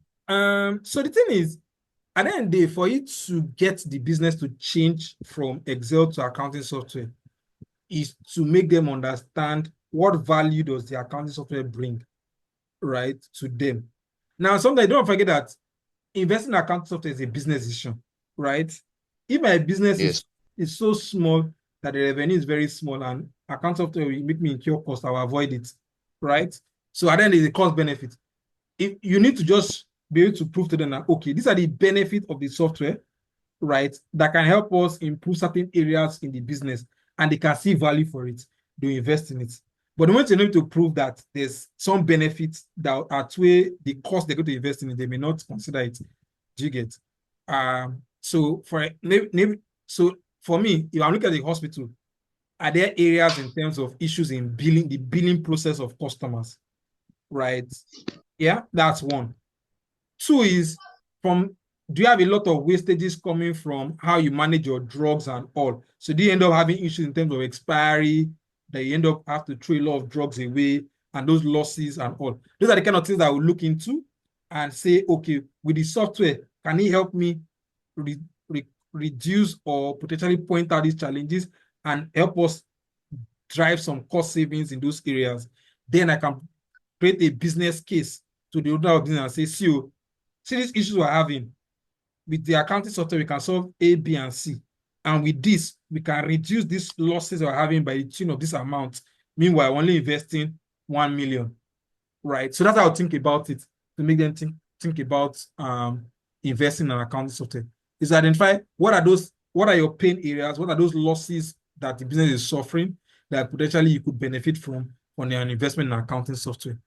And we can always talk about it to go in more deeper in your particular scenario. Yeah. Thank you so much, sir. All right, no problem. So now, Isaac. Hello, Isaac. Yes, yes. Hello. Yeah, Are you hearing me, Professor? Yeah, I can hear, sir. Yes, let me advise that person, go and Google for hospital management software.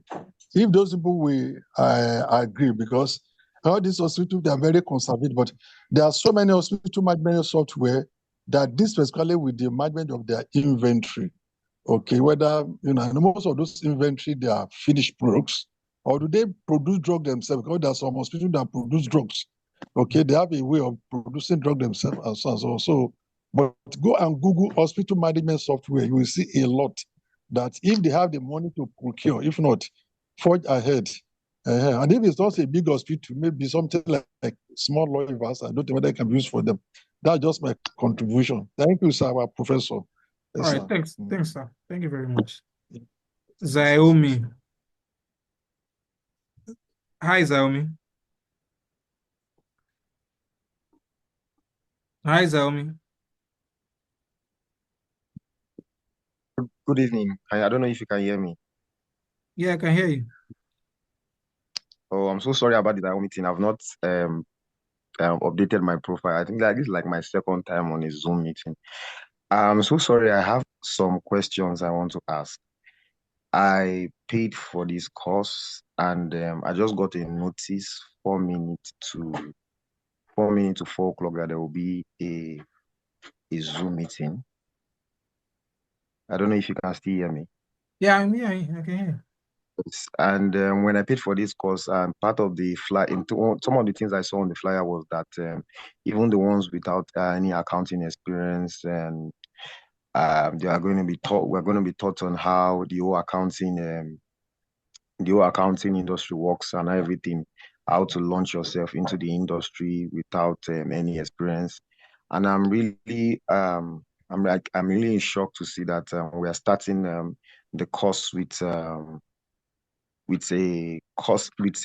mastering monthly end close. I felt like there will be an outline or a course outline for us to follow and every other thing, because I'm actually clueless here. Is it that this meeting has been posted before, or I don't understand. I don't know if you can help me answer my question, please. Okay, so quick question. So first, this is a webinar, a free webinar. Okay. Right? So you can chat us so that we can clarify things with you, but this is a free webinar on mastering month-end closing. I suspect the training you're referring to is practical accounting of fresh graduates. That's a different training. That's 5th of April. Right? Yeah? Oh, okay. So just chat us. We can always discuss that. Okay, thank you. All right. Toyosi. Hi, Toyosi. Hi, Oladile, can you hear me?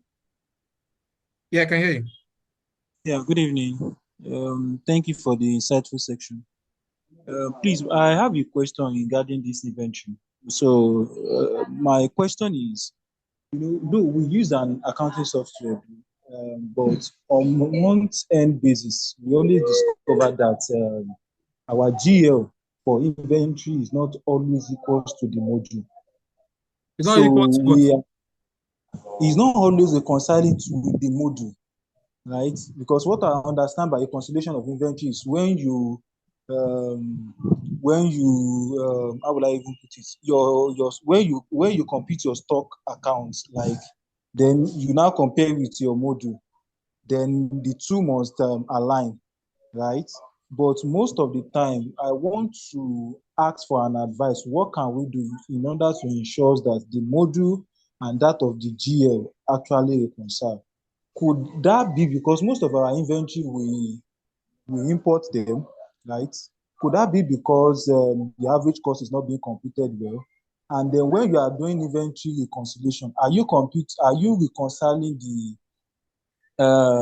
module and the physical stock, or the module and the GL? I just need clarification on that. Thank you.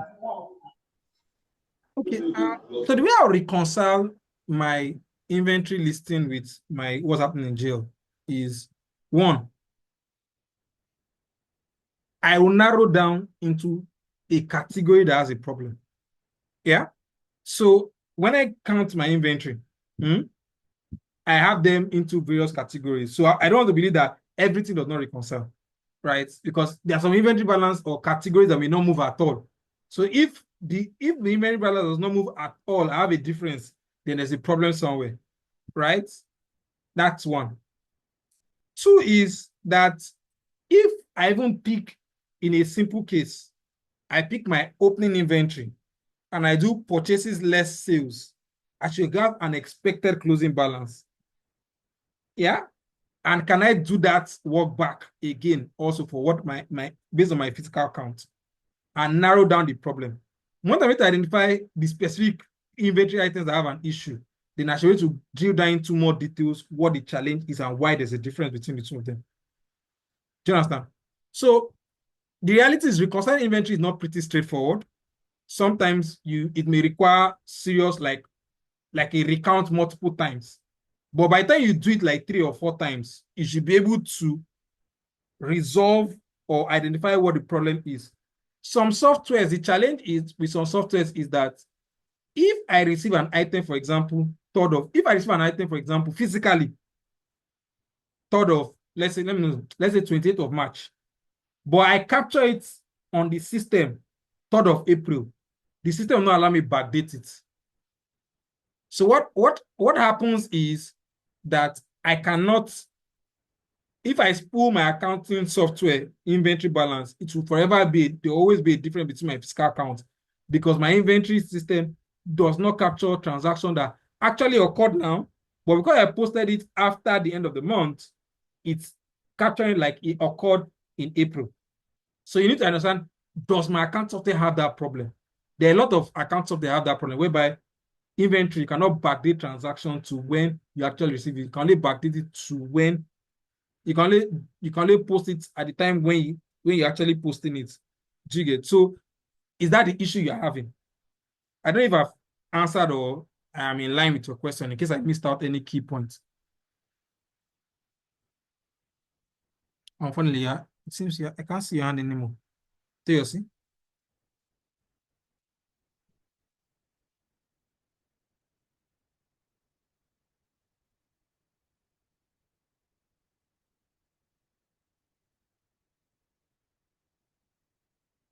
Let me check the chat box.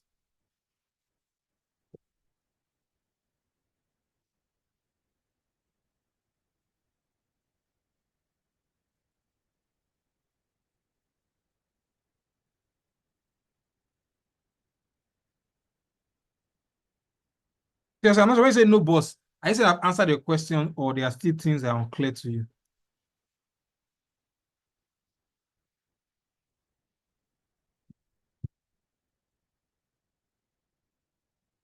Okay, let me see.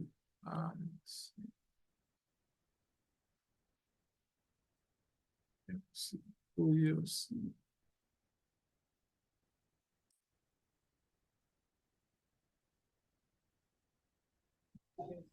Yeah, so yes, thank you, Oladele. So my question still remains that when you are trying to compare your GL, the challenge we are always having is the fact that because most of all our inventory are in liquid form, apart from the packaging material, right?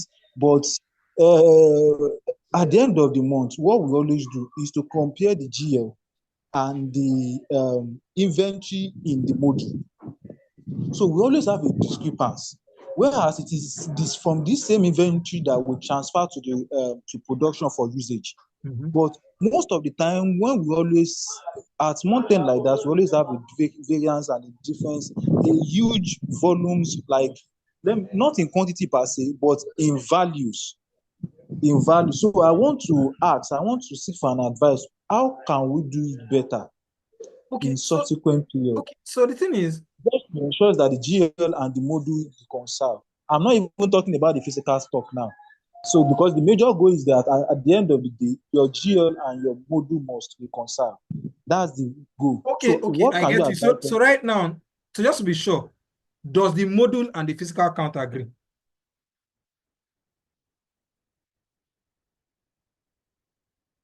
Hello, Teosi. Hello, Teosi, can you unmute yourself?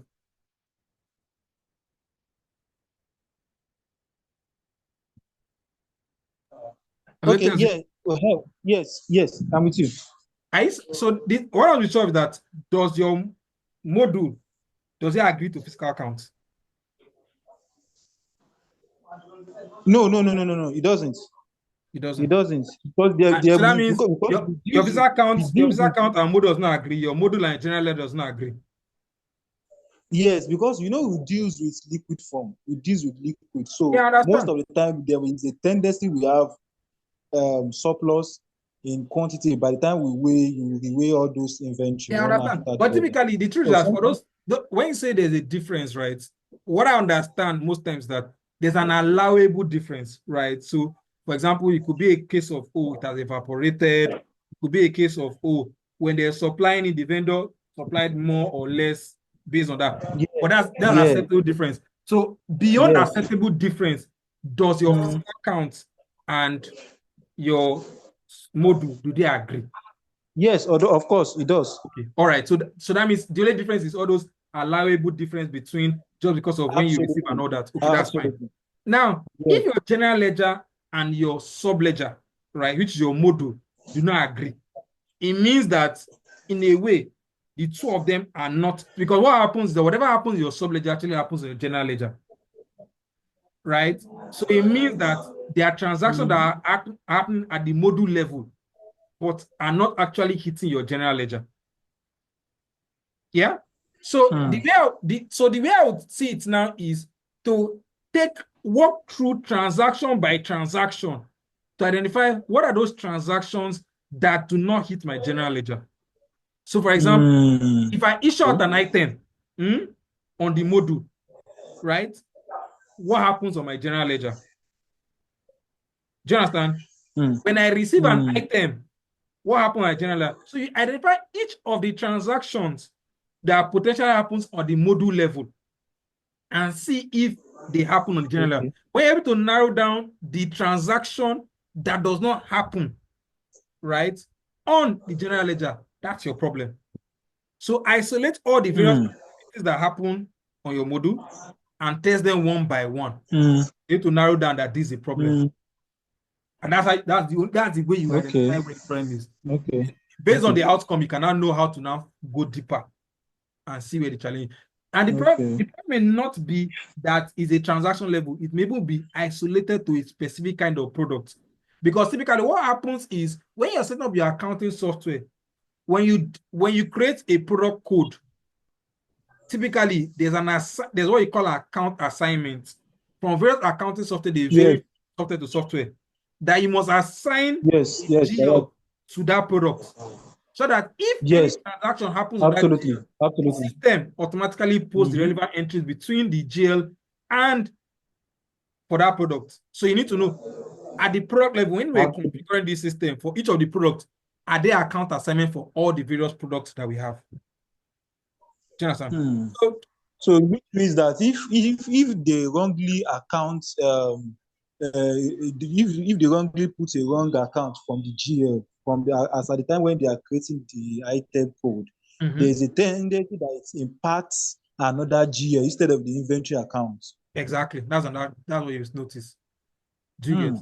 So, and the good thing that if your month-end closing is strong and very robust, someone should have picked up that issue from when they are reconciling their own balance in that GL.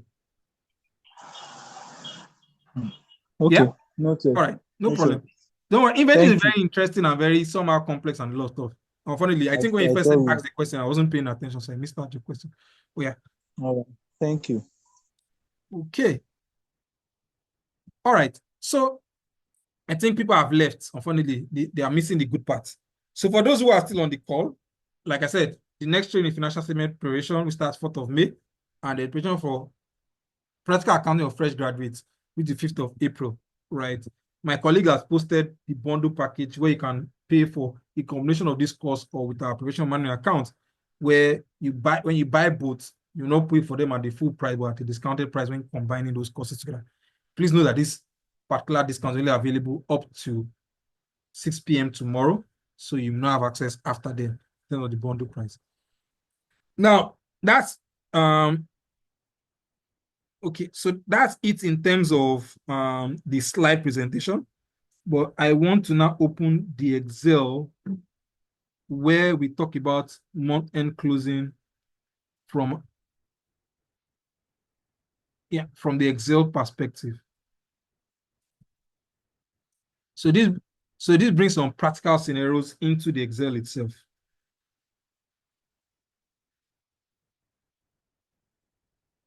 Yeah. So during month-end closing, what typically happens is that you have your general ledger, and your general ledger has different categories, whether are they tied to fixed assets, are they tied to intangible inventory, trade receivable, prepayment. They're assigned like that, right? And you see them all the way. Now, the goal is that at the end of the day, you have a list of employees, and an employee will be responsible for a particular class of item within your general ledger or within your trial balance. For example, I have a staff list. I did not put names, but imagine I have payable officer, senior accountant, receivable officer, payable lead, receivable lead, treasury officer, treasury manager, financial reporting manager, financial controller. It's worthy to note that in some businesses, they may not have all these employees, and in some businesses, we have more than this number of employees, right? So whatever I'm explaining, in certain scenarios, it may be someone doing a combination of some of these people's their roles, right? Because we've seen scenarios whereby in an account department, there are only 3 employees. There are some scenarios we've seen an account department where there are only like 5 employees, right? So it could vary, yeah? But the critical thing to take note of is that there is a trial balance, and in the trial balance, they are marked based on various categories as you see them on your financial statement or money account. And you have a list of employees based on their roles, and you assign them to the various lines within your trial balance, right? So, for example, this sheet talks about allocation. Here, you will see a list of all the potential lines within my financial statement. Fixed assets. Fixed asset is being managed by the senior accountant. So it's responsible for ensuring the accuracy of my fixed assets. And the primary reviewer for the schedule we will prepare is my financial reporting manager. Same with intangible. Same with inventory. I have my trade receivable. My receivable officer is responsible for preparing the relevant schedule that is related to trade receivable, and it will be reviewed by a receivable lead, right? So at the end of the day, when he prepares my detailed list of inventory of my receivable, he prepares my aging receivable. The person who leads the receivable team should be responsible for reviewing and ensuring that it is accurate. Have my prepayment could be senior accountant or prepare it, and you have my financial reporting manager that will review it. I have my other receivable to be prepared by the receivable officer, and I have my receivable lead that review it. Yeah. So this shows all the potential lines, and you basically have someone that's assigned that particular line, that FSLI. You have a primary reviewer and you have a secondary reviewer. So that way, what would happen is that all the general ledger, because of you have some level of review, it will ensure that that GL is accurate. Because even if, let's say, this person misses it, the expectation that the financial reporting manager, who is more experienced, is able to pick it. And if he misses it, the financial controller will pick it up during the final review and sign off. So these checks and balances ensures the accuracy of your general ledger when the person has prepared the schedule and at the end of the month. Yeah, I'll pause here before I go into the checklist. Does anyone have any question based on this?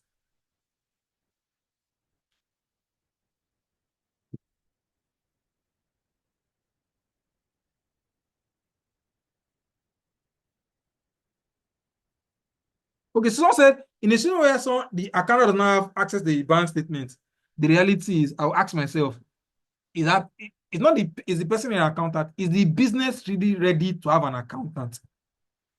Right? I struggle with scenarios whereby someone employs an accountant and the person is denying the person access to the bank statement. Right? It doesn't make sense. Yeah. So I would say find a political means of making them see the importance of you have access to bank statements to ensure the accuracy of the books. Yeah. But the expectation that someone that is experienced should be able to do that, should be able to release your bank statement to you. Yeah.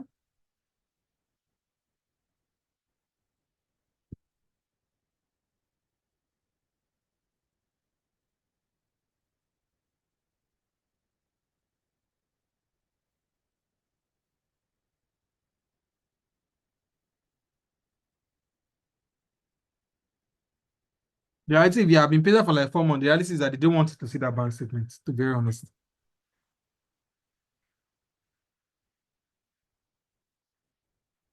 Yeah, it just makes it very difficult. Yeah. So don't worry, everything you're seeing here, we'll share it, right? If you've registered and you have your link, we'll dump it in a folder and we'll add it to the YouTube page where you see all those things. Yeah.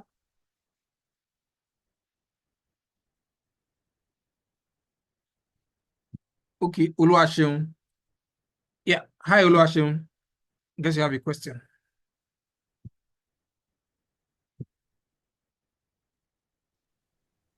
Hello, sir. Hello, sir. Can you hear me? Yes, please.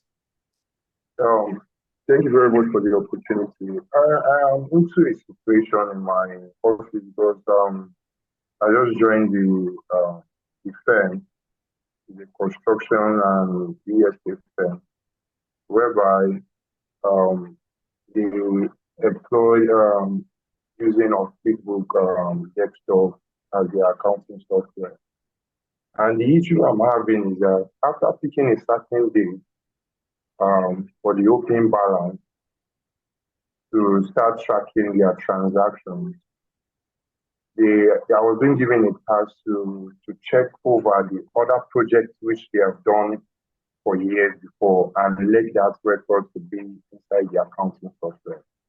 It has been a difficult thing for me to do in order to review that. Also, the expenses incurred on their previous project to be in the one the accounting period I'm just starting. I don't know what to do to that. If you can share like that in order for me to have a proper record of my monthly and to show to the management. So I can't really hear you clearly, right? But I'll summarize what I think I heard. So they deployed an accounting software. You've chosen an open starting date, right? However, they now tell you that, there are older projects that precede that your starting date you are choosing, and they are requiring you to reconcile them. No, I was told to reconcile them in order for them to know the expenses which has been incurred on that project to the certain period. Okay. So at this point, I cannot answer it in full. We need to chat outside this call to discuss it in more detail. But generally, what I tell people when I'm giving the scenario you find yourself is a typical scenario of incomplete record, right? And yes, the issue is that they don't have a proper record they don't have a proper bookkeeping record. Yeah, I understand. And the only source I was being given to start this is the bank statement. Yeah. So typically that's what happens, right? What I generally tell people is if I find myself in a scenario of incomplete record, these are the things I would do. It helps provide like some level of soft landing. One is I get CAC documents, right? Who are the owners of this business? Why was it set up? You tell me the shareholders, the directors, because typically you will see those names, they will pop up in the bank statement. And when you see them, can give you an idea of some of what the transaction relates to. The second one is I would ask for a list of all their customers, right? And all their vendors. And what's the relationship between us and them. So for example, this customer, we've worked with this customer on this ABCD projects. This customer worked on this AEFG project. So that I know that if I see this customer and I see an inflow, is one of these projects is relating to, right? The other one is a list of my vendors and what they're into. So if I see a vendor, I know that, oh, this vendor supplies this nature of materials. This vendor provides these services. This vendor supplies this nature of assets. If I have those lists of those vendors, it gives me an idea. So when I'm reviewing the bank, if I see that vendor, I'll just put it to the vendor name. If I see this one, I'll just say until I go through it. Now, things like Sir, sorry, sir. I'm very sorry to cut you short. In construction, from what I've experienced so far from February to now, in construction and real estate, it's a little bit complex on that. In the sense that is only few vendors they use constantly. Okay. Only for sand and maybe for granite. So there's a lot of labor costs, right? There is a lot of labor, different workers, different labor. No problem. So the thing is, so let me tell you how I'll deal with labor costs, right? And we can talk about it outside of this call later on. At the end of the day, they have before the project commenced, they have an idea of the estimated cost to be incurred on that project. Yes, actual cost. Before the actual cost. Yes. Secondly, even labor costs, they route that money through someone. So when they want to pay for a particular service, they'll pay it to a person who now maybe is the contractor or person that is dealing with laborers. Yes, so that will now pay all the various laborers. Now, when you're dealing with that labor, when you're dealing with that person, they're responsible for distributing to all the other people. Have you had any conversation with the person that pays the laborer directly on the field? Normally, we have a manager, a site manager, but for this work, some have been done 2024. The guy, when I was having conversation with him, was like, "This transaction, I don't know about it. I forgot to know what it is." Okay. Sometimes I was like, "What kind of talking?" So do I'll tell you, because this webinar is not meant to address this question, there's little or that I can go into more details, right? But what I would suggest is we can talk outside of this call and I can walk you through how potentially you can address it. Some of these issues may take some time. You just need to be patient. You may not get the result immediately, but that's how I would most likely talk to you. Hope that works. I can hear you clearly. I was saying that because of the purpose of this webinar, I cannot just singularly talk about how to resolve your incomplete record scenario. We can discuss further, right? And I'll walk you through. Okay, sir. No problem, sir. Thank you very much. I will be grateful about that. Thank you. All right, no problem. Thank you. Bye. All right. So let's go to checklist. Now, at the end of the day, right, one thing that helps your month-end closing. No, the webinar.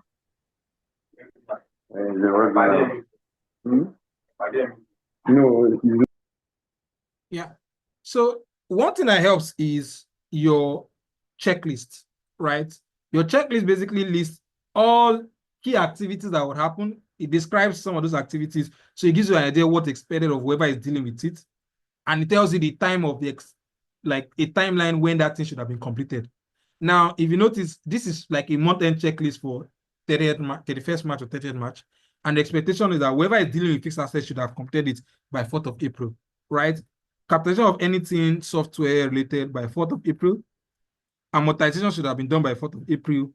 Division of fixed assets should have been done by 4th of April. My inventory, so I should have done out a reconciliation and close out by 4th of April, right? Are any provisions or allowance for inventory, I should have booked it by 4th of April.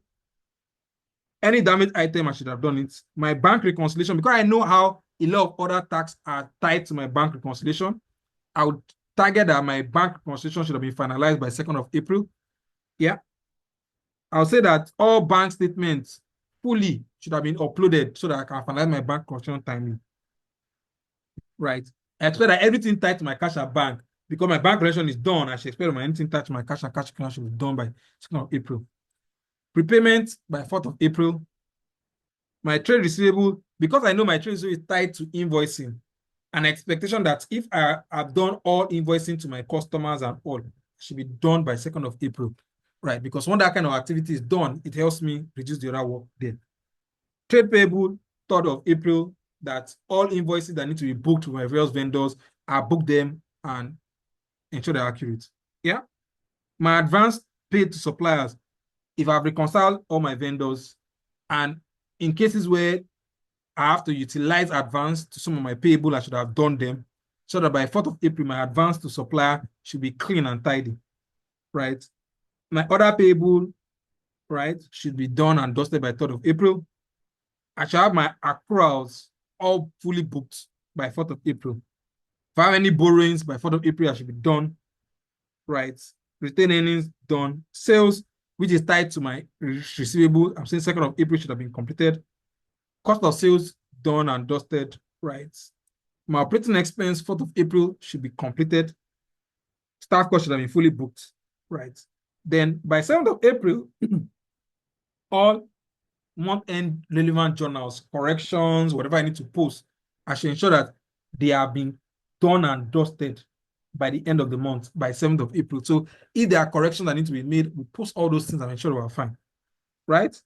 So once we've done all those activities, there's a trial balance. We review and ensure that they are accurate, right? I've closed my GL so that nobody is posting any transaction into my general ledger anymore. So my trial balance, I review it with relevant schedules that have been prepared by various team members, right? Based on how we've assigned them allocation here, right? So everybody has something that schedules and would have loaded it to maybe a shared drive so that I'm reviewing my final trial balance by 8th of April with relevant schedules to see that they agree and if there are any issues. And if there are any issues, I call, we discuss and resolve those issues. We open the GL or the general ledger for people to post whatever correct entries that need to be posted, and it's fine. Yeah. Then I do my financial pack, right? So that way my money account, supporting schedules, or whatever information prepared, they're all finalized. And I send it to the senior management or to the board, right? And everything is fine and I reviewed and ensure it's accurate. So this checklist basically lists all the various activities, what is expected of those activities, all the schedules I need to prepare, ensure they're accurate. And by the end of the goal is, by the time we finalize on all this, right, money account is out, we should be good and dusted. And if after maybe review by management, there any correction that needs to be made, we go back and we correct those things and we have our final management accounts, which you can now push out, right, to end users, either external or to the board after we've completed it. Yeah. So this list of activities would help you, guide you, and ensure. This way, if there's someone checking and saying, oh, we've done it, done. It's not yet done by 4th of April, you identify it. That way, the likelihood that you'd have missed out something is very slim.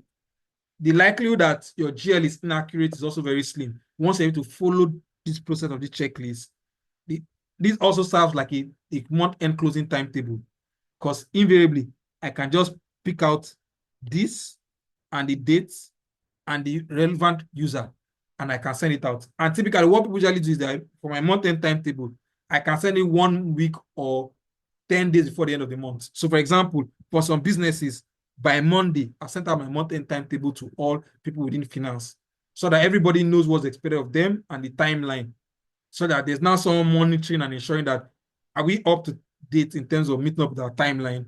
So there's that monitoring process so that we're able to meet up with the month-end closing on time. Yeah. Now, to that extent, we've tried to squeeze a lot of things, right? We can't review a schedule during this month, during this webinar. But for me, the idea is we have to create that understanding of what's expected and how we go about things so that people would know what month-end closing, what it entails, and how to get the best value out of it using standard processes like your checklist, your month-end timetable, how you assign employees to various lines within your general ledger, and how there's a review of allocation between the owner of the tax, the primary reviewer, and the secondary reviewer. So at this point, I want to ask if anybody has any specific questions based on what has been discussed so far.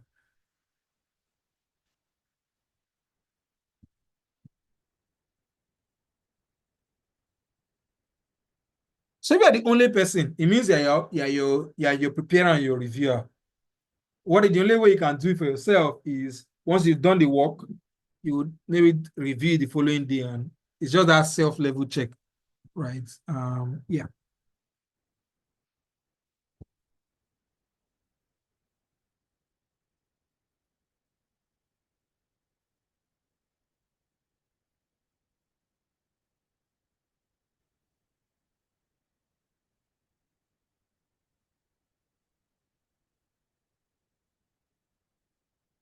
So then it's just really reviewing the GL yourself. That's the only thing I can say about that one.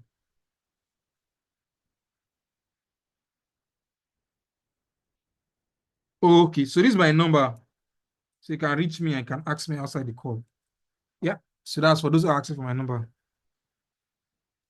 Sure. So what will happen is once I post the video on YouTube, you will see it available on the I'll share all this in the folder, and I'll share the link within the comments within the YouTube channel.